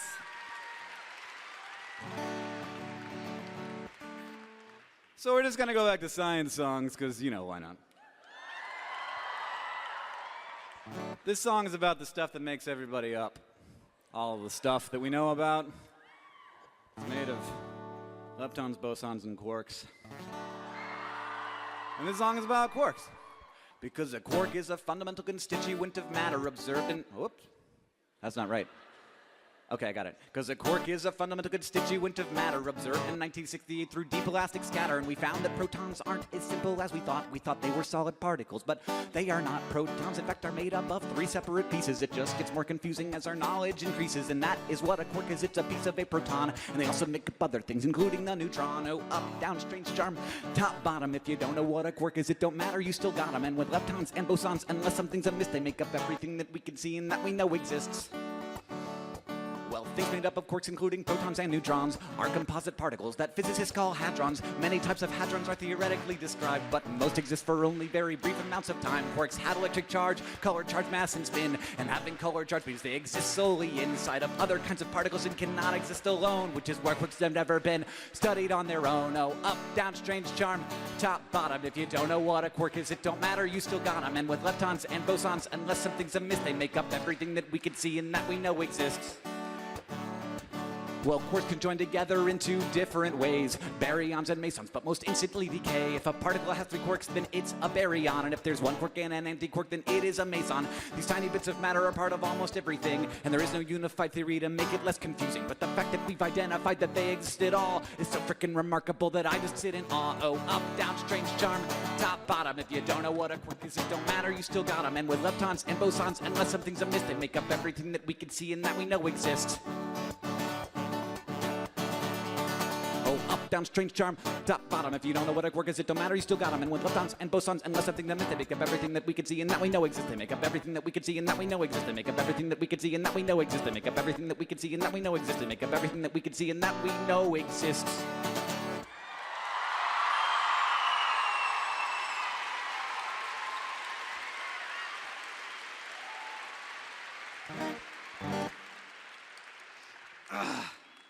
All right, this is a hard transition for me because this song is like a third that speed. This song is about The Fault in Our Stars from the perspective of Hazel Grace. So just pretend I'm a teenage girl. It's not that, I'm a little bit, you know.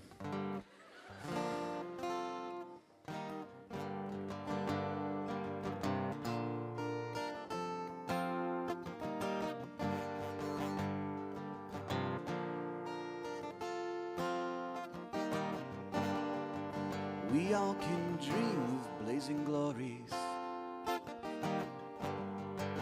but all I dream of now is you and your blue eyes. It's strange to think how we can feel we don't live our own lives. I wasn't sure about my own, but now I'm feeling fine. Your video game books, they might get me funny looks, but Staff Sergeant Max Mayhem gets me hot. And I'm starting to see Not just what you want from me, but what you want to get from what you got.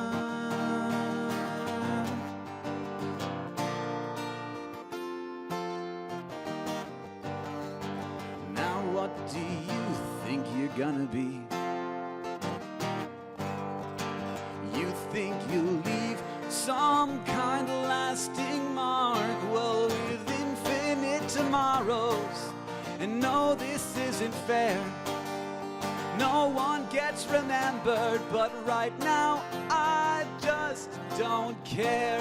Your video game books, they might get me funny looks, but Staff Sergeant Max Mayhem gets me hot.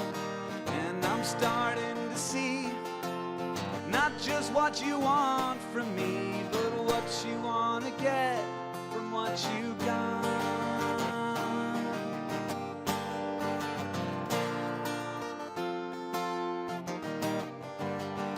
Well, I wish our lives were so much simpler, and I hope you get to have your moment in the fight, but no one ever gets to be quite who they want to be.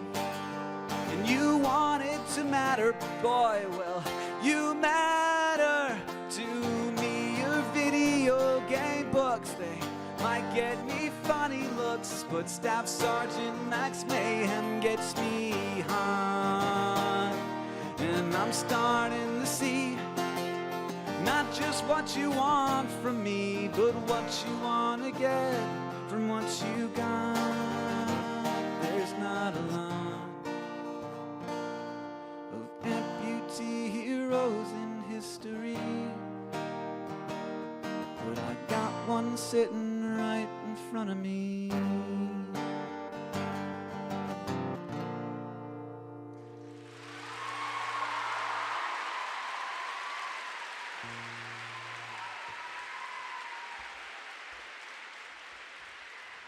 And now it is time for another of our amazing special guests here at Carnegie Hall. Good job, guys. I met this person while I was on tour with Harry and the Potters, which was, I was there for like 3 days, and somehow like all of these amazing things happened. Those are just amazing people. And we were just doing like a little warehouse show, and like tiny, you know, literally a warehouse. With like I was on a carpet, that was the stage, and I was just astounded to find that Kimya Dawson was there, and she was listening to my music, and she really liked it, and then she like found out about Nerdfighteria, and she has just been basically a nerd fighter. Like she just like immediately became a nerd fighter, and she is super awesome, and she is able to come out here and do this. So everybody, please, Kimya Dawson, who is one of the best people ever. That's, yep.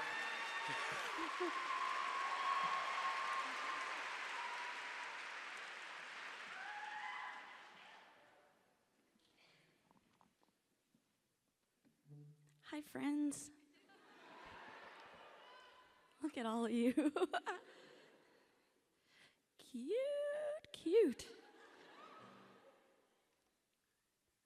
Guess I should turn it up.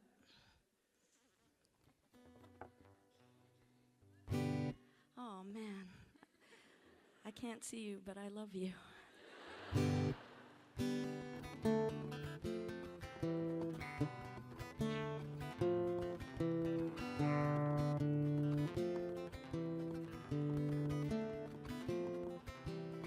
Go for a drive, I like to pull off to the side of the road, turn out the lights, get out and look up at the sky.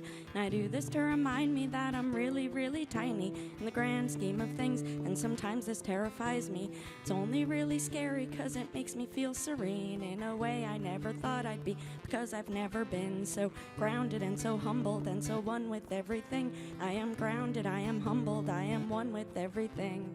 rock and roll is fun, but if you ever hear someone say you are huge, look at the moon, look at the stars, look at the sun, look at the ocean and the desert and the mountains and the sky. Say, I am just a speck of dust inside a giant's eye.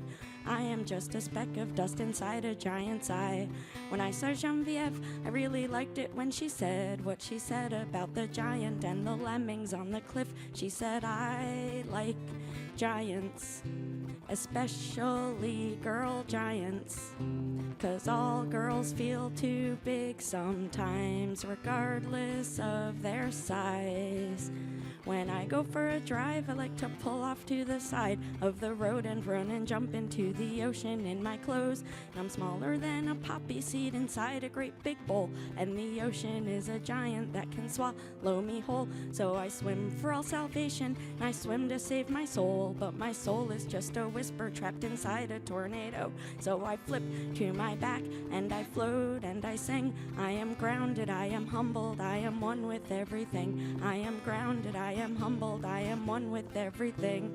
So I talked to Genevieve and almost cried when she said that the giant on the cliff wished that she was dead, and the lemmings on the cliff wished that they were dead. So the giant told the lemmings why they ought to live instead. When she thought up all the reasons that they ought to live instead, it made her reconsider all the sad thoughts in her head. So thank you, Genevieve, 'cause you take what is in your head, and you make things that are so beautiful and share them with your friends. We all become important when we realize our goal should be to figure out our role within the context of the whole.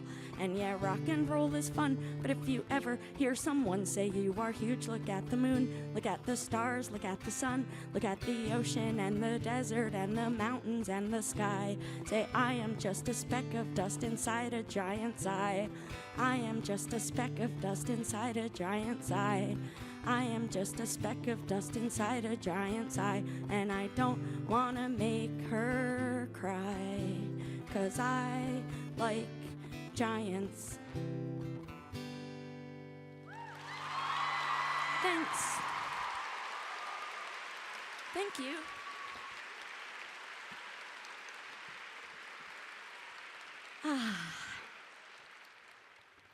Carnegie Hall.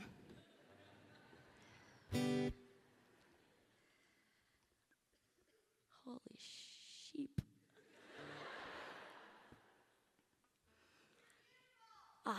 Come on.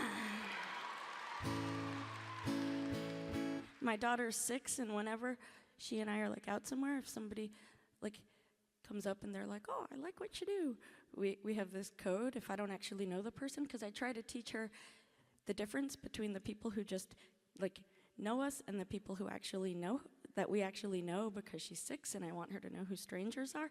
So we have this code. So if it's someone we don't actually know, I turn into a baby polar bear, and our baby polar bear voice is "Rah." And so I almost automatically, when somebody says something, I just be like "Rah."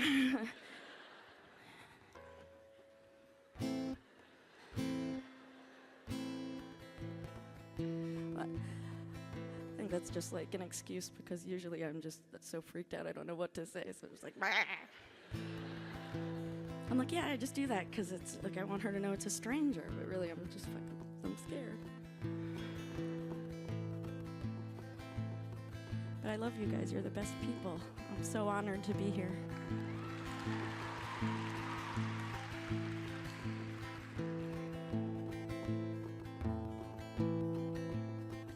You were looking down at them, they were looking down at you. You were starched and pressed, they were all disheveled. They were holding hands, they were ragamuffins, and they said, I know we're not fancy, but we're on the same level. We've got plans, big plans, we're gonna change the world. All you care about is dollars, that doesn't make sense. All you do is hit snooze, watch the news, buy shoes, drink booze, make money, feel spent. And day after day after day, it's the same shit. Day after day after day, it's the same shit. Day after day after day, it's the same shit. Day after day after day after day after day. Then you look at them without batting an eye and say, hey, little hippie, let your freak flag fly. Why don't you go smoke a bowl in your best tie-dye? Get a tattoo of a dancing bear holding a peace sign. You can talk the talk when it comes to real change. Aren't you and all your little friends exactly the same? You sit around at potlucks pointing fingers, placing blame, drinking kombucha and eating tempeh. And day after day after day, it's the same shit day after day after day. It's the same shit day after day after day. It's the same shit day after day after day after day after day. If you are judging them while they are judging you, and you think that makes them assholes, maybe you're an asshole too. Do we argue with each other till we both turn blue, or find similarities in what we like and what we do? Yeah, just because someone does not look like me doesn't mean they are a clone or a sheep. Maybe they like their job and they're living their dream, and they love their friends and their family. Yeah, some people thrive between 9 and 5 and feel like they're choking if their neck's not tied. And some people feel as if they're gonna die if their seams aren't straight and their shoes aren't tied. Some people like business, some people like numbers, some people grow organic heirloom cucumbers and only feel free with their hands in the dirt in a pair of old jeans and their favorite t-shirt. Some people feel enslaved if they have a boss. Some people without one feel totally lost. To make this world work, it takes all different kinds. We all have different tastes, different strengths, different minds. So it doesn't make sense to generalize, and it doesn't make sense to judge with our eyes. We need more compassion, we need to be kind. If you open your heart, you might like what you find, 'cause there are some mean bus drivers and there's some mean bus drivers. There's some nice cops in Madison, Wisconsin. There's some nice teachers, there's some mean teachers. Just because you have a mean teacher doesn't mean all teachers suck, and no one is nice all the time. No one is mean all the time. Think about what someone's going through. It's making them be mean to you, like maybe their pet gerbil died. They are really sad inside, or maybe they got in a fight with someone that they really like. Maybe they are really shy, don't know how to socialize, and they just want to run and hide. Not saying that it's justified, but if we learn to empathize, their resentments will vaporize. Situations metamorphosize before our very eyes.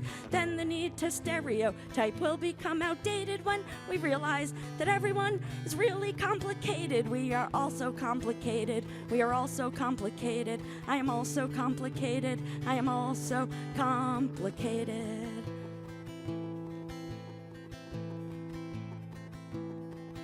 I'm a black mama activist, a home-owning punk. It's been over a decade since last time I got drunk. I drive a minivan and I've got junk in the trunk. I think Danny DeVito is a total hunk. I like revisiting the shit. My therapist helps me remember being friends with someone for a long time, still not knowing their gender. I fight for equal rights and I fight for inner peace. I pray to the dead for the gratitude I need. I've got chickens in my backyard and a little garden plot. I really hate commercials, but I gotta slap chop, 'cause I'm a sucker for a remix. And let me tell you what, by the time that I am finished, you are gonna love these nuts. I'm a little bit pop culture, a lot bit DIY. I don't know the definition of TMI. I write poems about my period, post pictures of my log.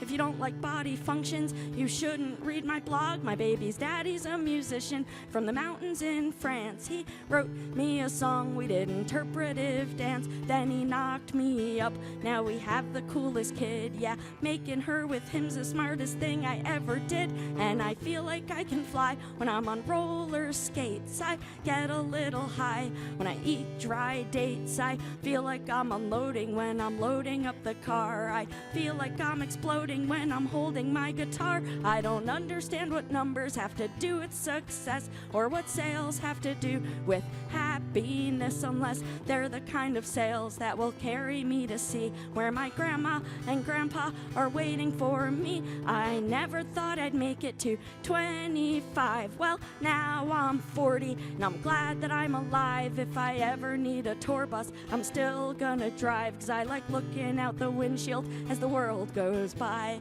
looking out the windshield as the world goes by. Yeah, looking out the windshield as the world goes by. Now I'm 40 and I'm glad that I'm alive. I like looking out the windshield as the world goes by.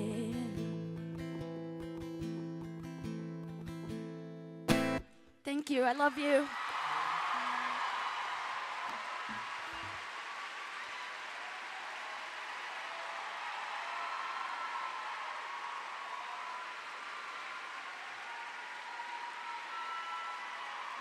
Everybody. Okay, so now we're going to do a little bit of reader's theater. We're going to read a scene from my novel, Paper Towns.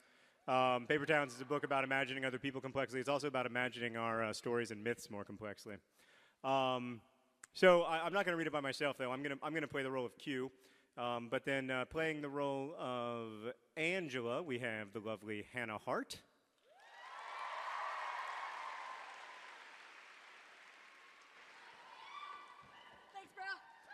Playing Ben, my best friend, we have none other than Grace Helbig from Daily Grace.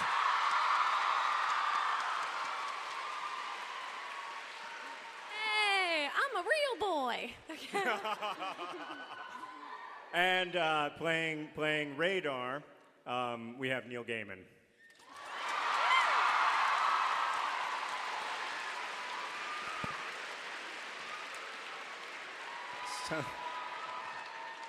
So Q and Ben are sitting together at the cafeteria when Angela, who is Radar's girlfriend, approaches. You can use that fourth mic, I think, if you want.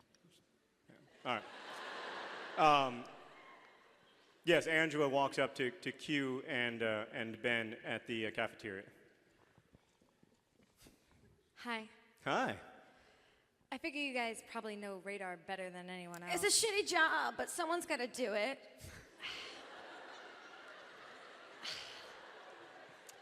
Do you think he's like embarrassed of me?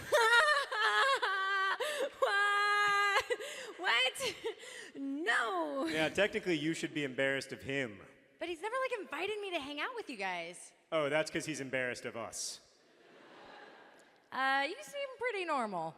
You've never seen Ben snort Sprite up his nose and then spit it out of his mouth. I look like a demented carbonated fountain.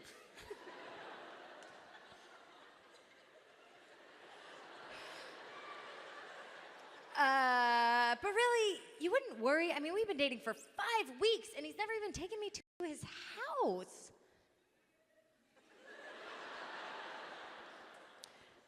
What? Nothing. Honestly, Angela, if he were forcing you to hang out with us and taking you to his house all the time... Then it would definitely mean that he didn't like you. Are his parents weird? No, they're cool. They're just kind of overprotective, I guess. Yes, overprotected. I'm going to politely excuse myself. And then Angela politely excuses herself.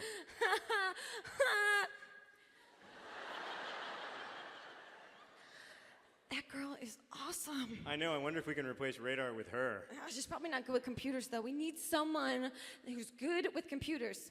Plus, I bet she sucks at video games. By the way, nice call saying that Radar's folks are overprotective.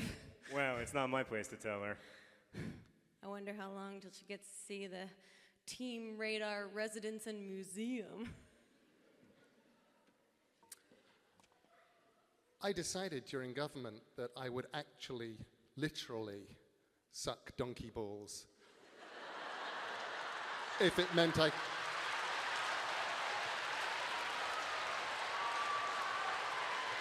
I think we should just stop and acknowledge that it happened. That Neil Gaiman said I would actually literally suck donkey balls.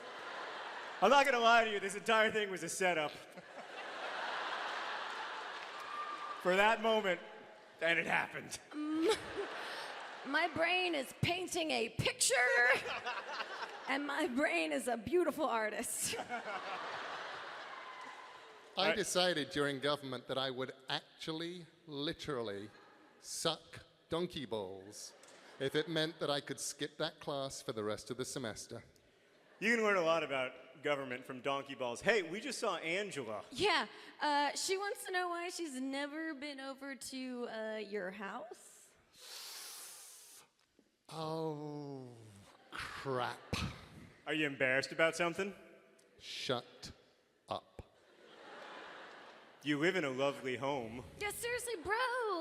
She's a really nice girl. I don't see why you can't introduce her to your parents and show her Casa Radar. It is not my fault that my parents own the world's largest collection of black Santas.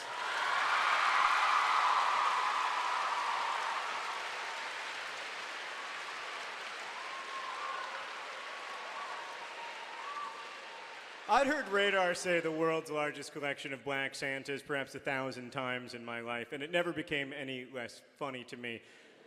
But he wasn't kidding. I remember the first time I visited. I was maybe 13. It was spring, many months past Christmas, and yet black Santas lined the windowsills, paper cutouts of black Santas hung from the stairway banister, black Santa candles adorned the dining room table, a black Santa oil painting hung above the mantel, which was itself lined with black Santa figurines. In total, Radar's parents owned more than 1,200 Santas of various sorts, and as a plaque beside their front door proudly proclaimed, Radar's house was an officially registered Santa landmark, according to the Society for Christmas.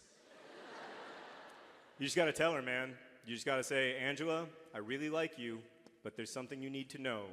When we go to my house to hook up, we will be watched by the 2,400 eyes of 1,200 black Santas. Yeah, I don't think I'll put it exactly like that, but I'll deal with it.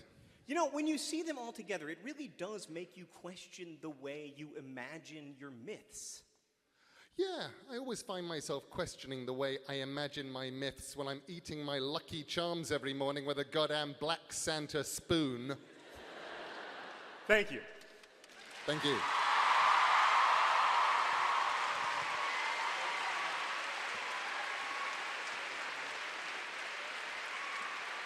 Neil Gaiman, Grace Helbig, and Hannah Hart, everybody.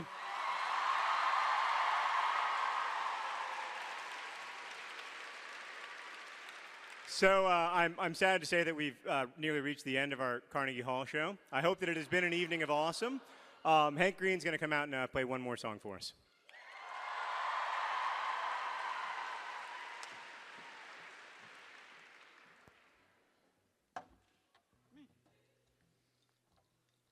This song is about a fish. It's a really weird thing to scream about, you guys. So in the deep sea, just picture the deep sea. The light doesn't get that deep. Doesn't get anywhere near that deep. It's perfectly dark. There's no life can live without light, right? Well, but they can, because stuff, it's called marine snow. It's really terrible what it actually is. It sounds lovely. Marine snow, it's like snow under the water, except that it's made up of the dead bodies of organisms. Just rotting detritus. And that's what feeds the deep sea ecosystem. And there isn't a lot of it because not very much of it falls down because life is very efficient at using, energy. And so whatever is left over gets to the deep sea. There isn't very much of it, so it's difficult to sustain a lot of organisms down there. So if you're a fish, and you live in the deep sea, and you need another fish of a different gender to make a baby fish with, it's hard to find one. And that's tough, I mean, we all know what that's like, right? And so a lot of organisms have adapted amazing strategies for dealing with this problem, but probably the coolest and most interesting is that of the deep-sea anglerfish. And what happens is when a male anglerfish is born, it is just a tail and a mouth and like a nose. It's got a nose and balls. And it doesn't even have a digestive system. Like, it is incapable of surviving on its own. And its only job is to smell out a female anglerfish. And if it finds one, it bites her. And then an enzyme, kinky. And then an enzyme that gets kinkier. An enzyme in her skin dissolves his flesh, like of his lips, and then their circulatory systems fuse together, and then like all of the rest, like whatever is left of his body, senesces into her body, and then he just sort of becomes like a pair of nuts hanging off of her side. And then whenever she needs him, she just sends a chemical, like a hormone, through her body, and those nuts produce their nut stuff. And that is how anglerfish reproduce. And I thought that story was so beautiful that I wrote a song about it. Yes, it's true that I once went through life as a guy who always had to rhyme life with strife. Yes, I've been burned and I've been spurned, and through it all, my friends, I've learned that love is not about whether you get stabbed, it's how slow the knife gets turned. But my friends, I found it. But my friends, I found an animal who doesn't feel this pain, and my life is so much better now that I can feel the same. Because you can't eat the night if you lived your whole life without light, and you can't heat the dish if you've only ever eaten fish, and you can't feel alone if it's all you've ever known. Yeah, the deep sea anglerfish has no reason to be happy, but it has no freaking idea what else to be. The deep sea dwelling anglerfish never has to find a mate. They are always there together when it's time to procreate. See, one dark night a young male bites a female on her side, and then slowly he becomes a sperm-producing parasite. And if we can say he lives at all, he lives until she dies, and until that day he literally never leaves her side.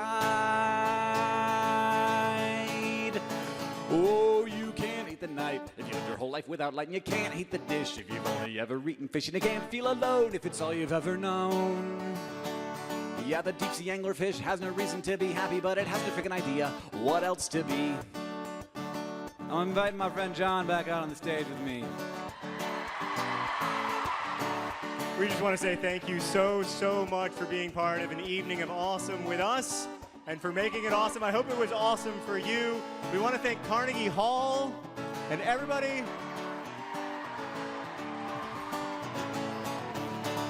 Hopefully not by bringing down the balconies. And we also want to thank everybody at Penguin, our friends and family who are here, and all of you. As we say in my hometown, don't forget to be awesome.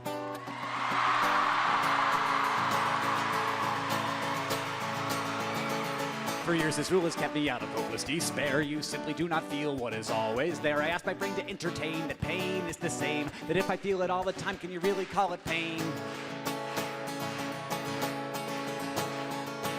I don't have any friends and I don't have any hair, but neither does the anglerfish, and she doesn't care. 'Cause you can't eat the night if you live your whole life without light, and you can't eat the dish if you've only ever eaten fish, and you can't feel alone if it's all you've ever known. Yeah, the deep sea anglerfish has no reason to be happy, but it has no freaking idea what else to be. Thank you, good night.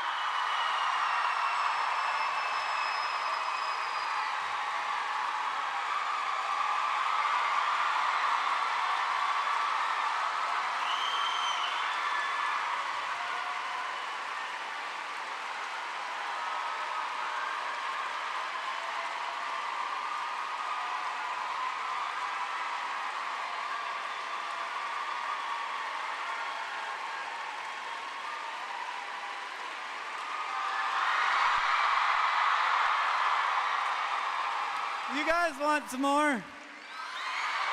Okay. So the first thing that Hank and I ever liked together. This is all about me playing songs about things that I like. I mean, other than our parents, who we liked. But the first thing that we liked together as kids was a band called They Might Be Giants. And they covered a song we really love about this great city, so we thought we'd sing that for you now. You called me last night on the telephone, and I was glad to hear from you, 'cause I was all alone. You said it's snowing, God, I hate this weather. Now I walk through blizzards just to get us back together. We met in the springtime at a rock and roll show. It was on the Bowery when it was time to go. We kissed on the subway in the middle of the night. I held your hand, you held mine. It was the best night of my life. 'Cause everyone's your friend in New York City, and everything looks beautiful when you're young and pretty. The streets are paved with diamonds and there's just so much to see. But the best thing about New York City is you and me. Statue of Liberty, Staten Island Ferry, Co-op City, Katz's and Tiffany's, Central Park, Brooklyn Bridge, the Empire State where Dylan lived, Coney Island and Times Square, Rockefeller Center. Wish I was there. John Green, everybody! You wrote me a letter just the other day. Said springtime is coming soon, so why don't you come to stay? I packed my stuff, it's on the bus. I can't believe it's true. I'm 3 days from New York City and I'm 3 days from you. Sing it if you know it. 'Cause everyone's your friend in New York City, and everything looks beautiful when you're young and pretty. The streets are paved with diamonds and there's just so much to see. But the best thing about New York City is you and me. 'Cause everyone's your friend in New York City, and everything looks beautiful when you're young and pretty. The streets are paved with diamonds and there's just so much to see. But the best thing about New York City is you and me.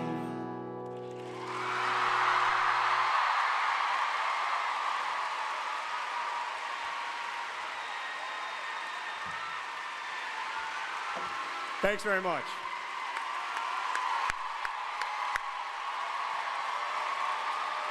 Thank you all, like seriously, thank you all so much for everything. Yeah, this is one of the coolest things that's ever happened to us, for sure. Maybe top two. I had a kid, so. We'd like to end tonight by bringing out some of the people who you saw, the Mountain Goats, John Darnielle and John Wilson.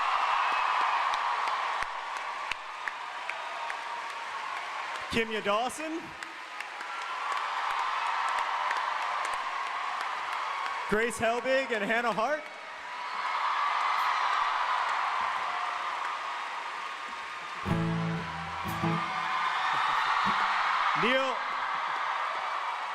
Neil Gaiman.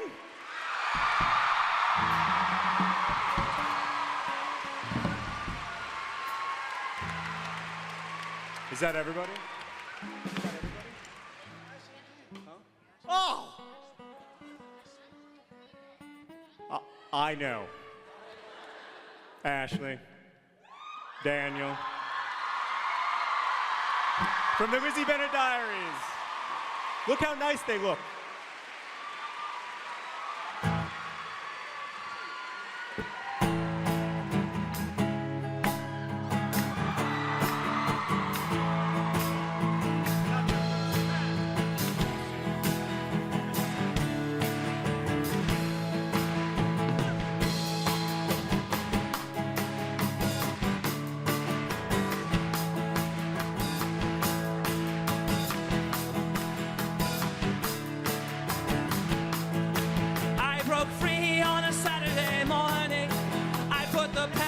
To the floor, headed north up Mills Avenue, and listen to the engine roar. Oh.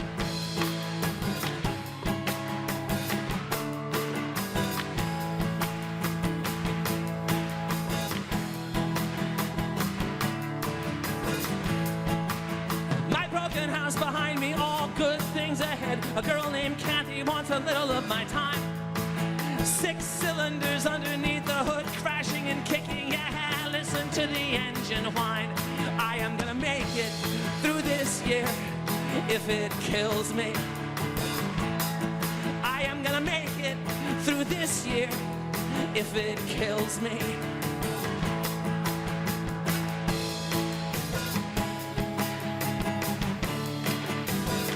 All right, we'd also like to welcome to the stage my mom and dad.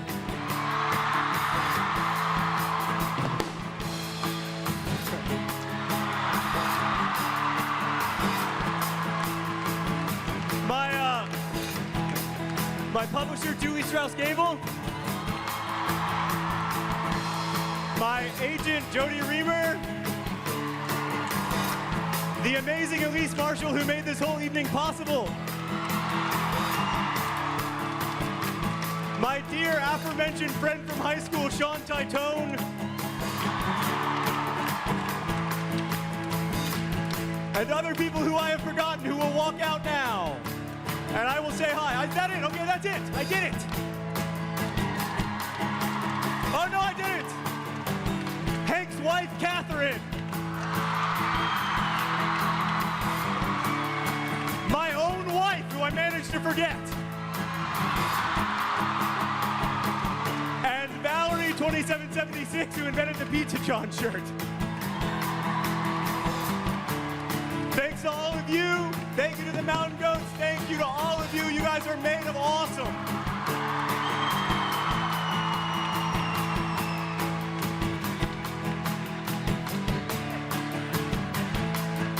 I played video games in a drunken haze. I was 17 years young. Hurt my knuckles punching the machines. The taste of Scotch rich on my tongue. Yeah!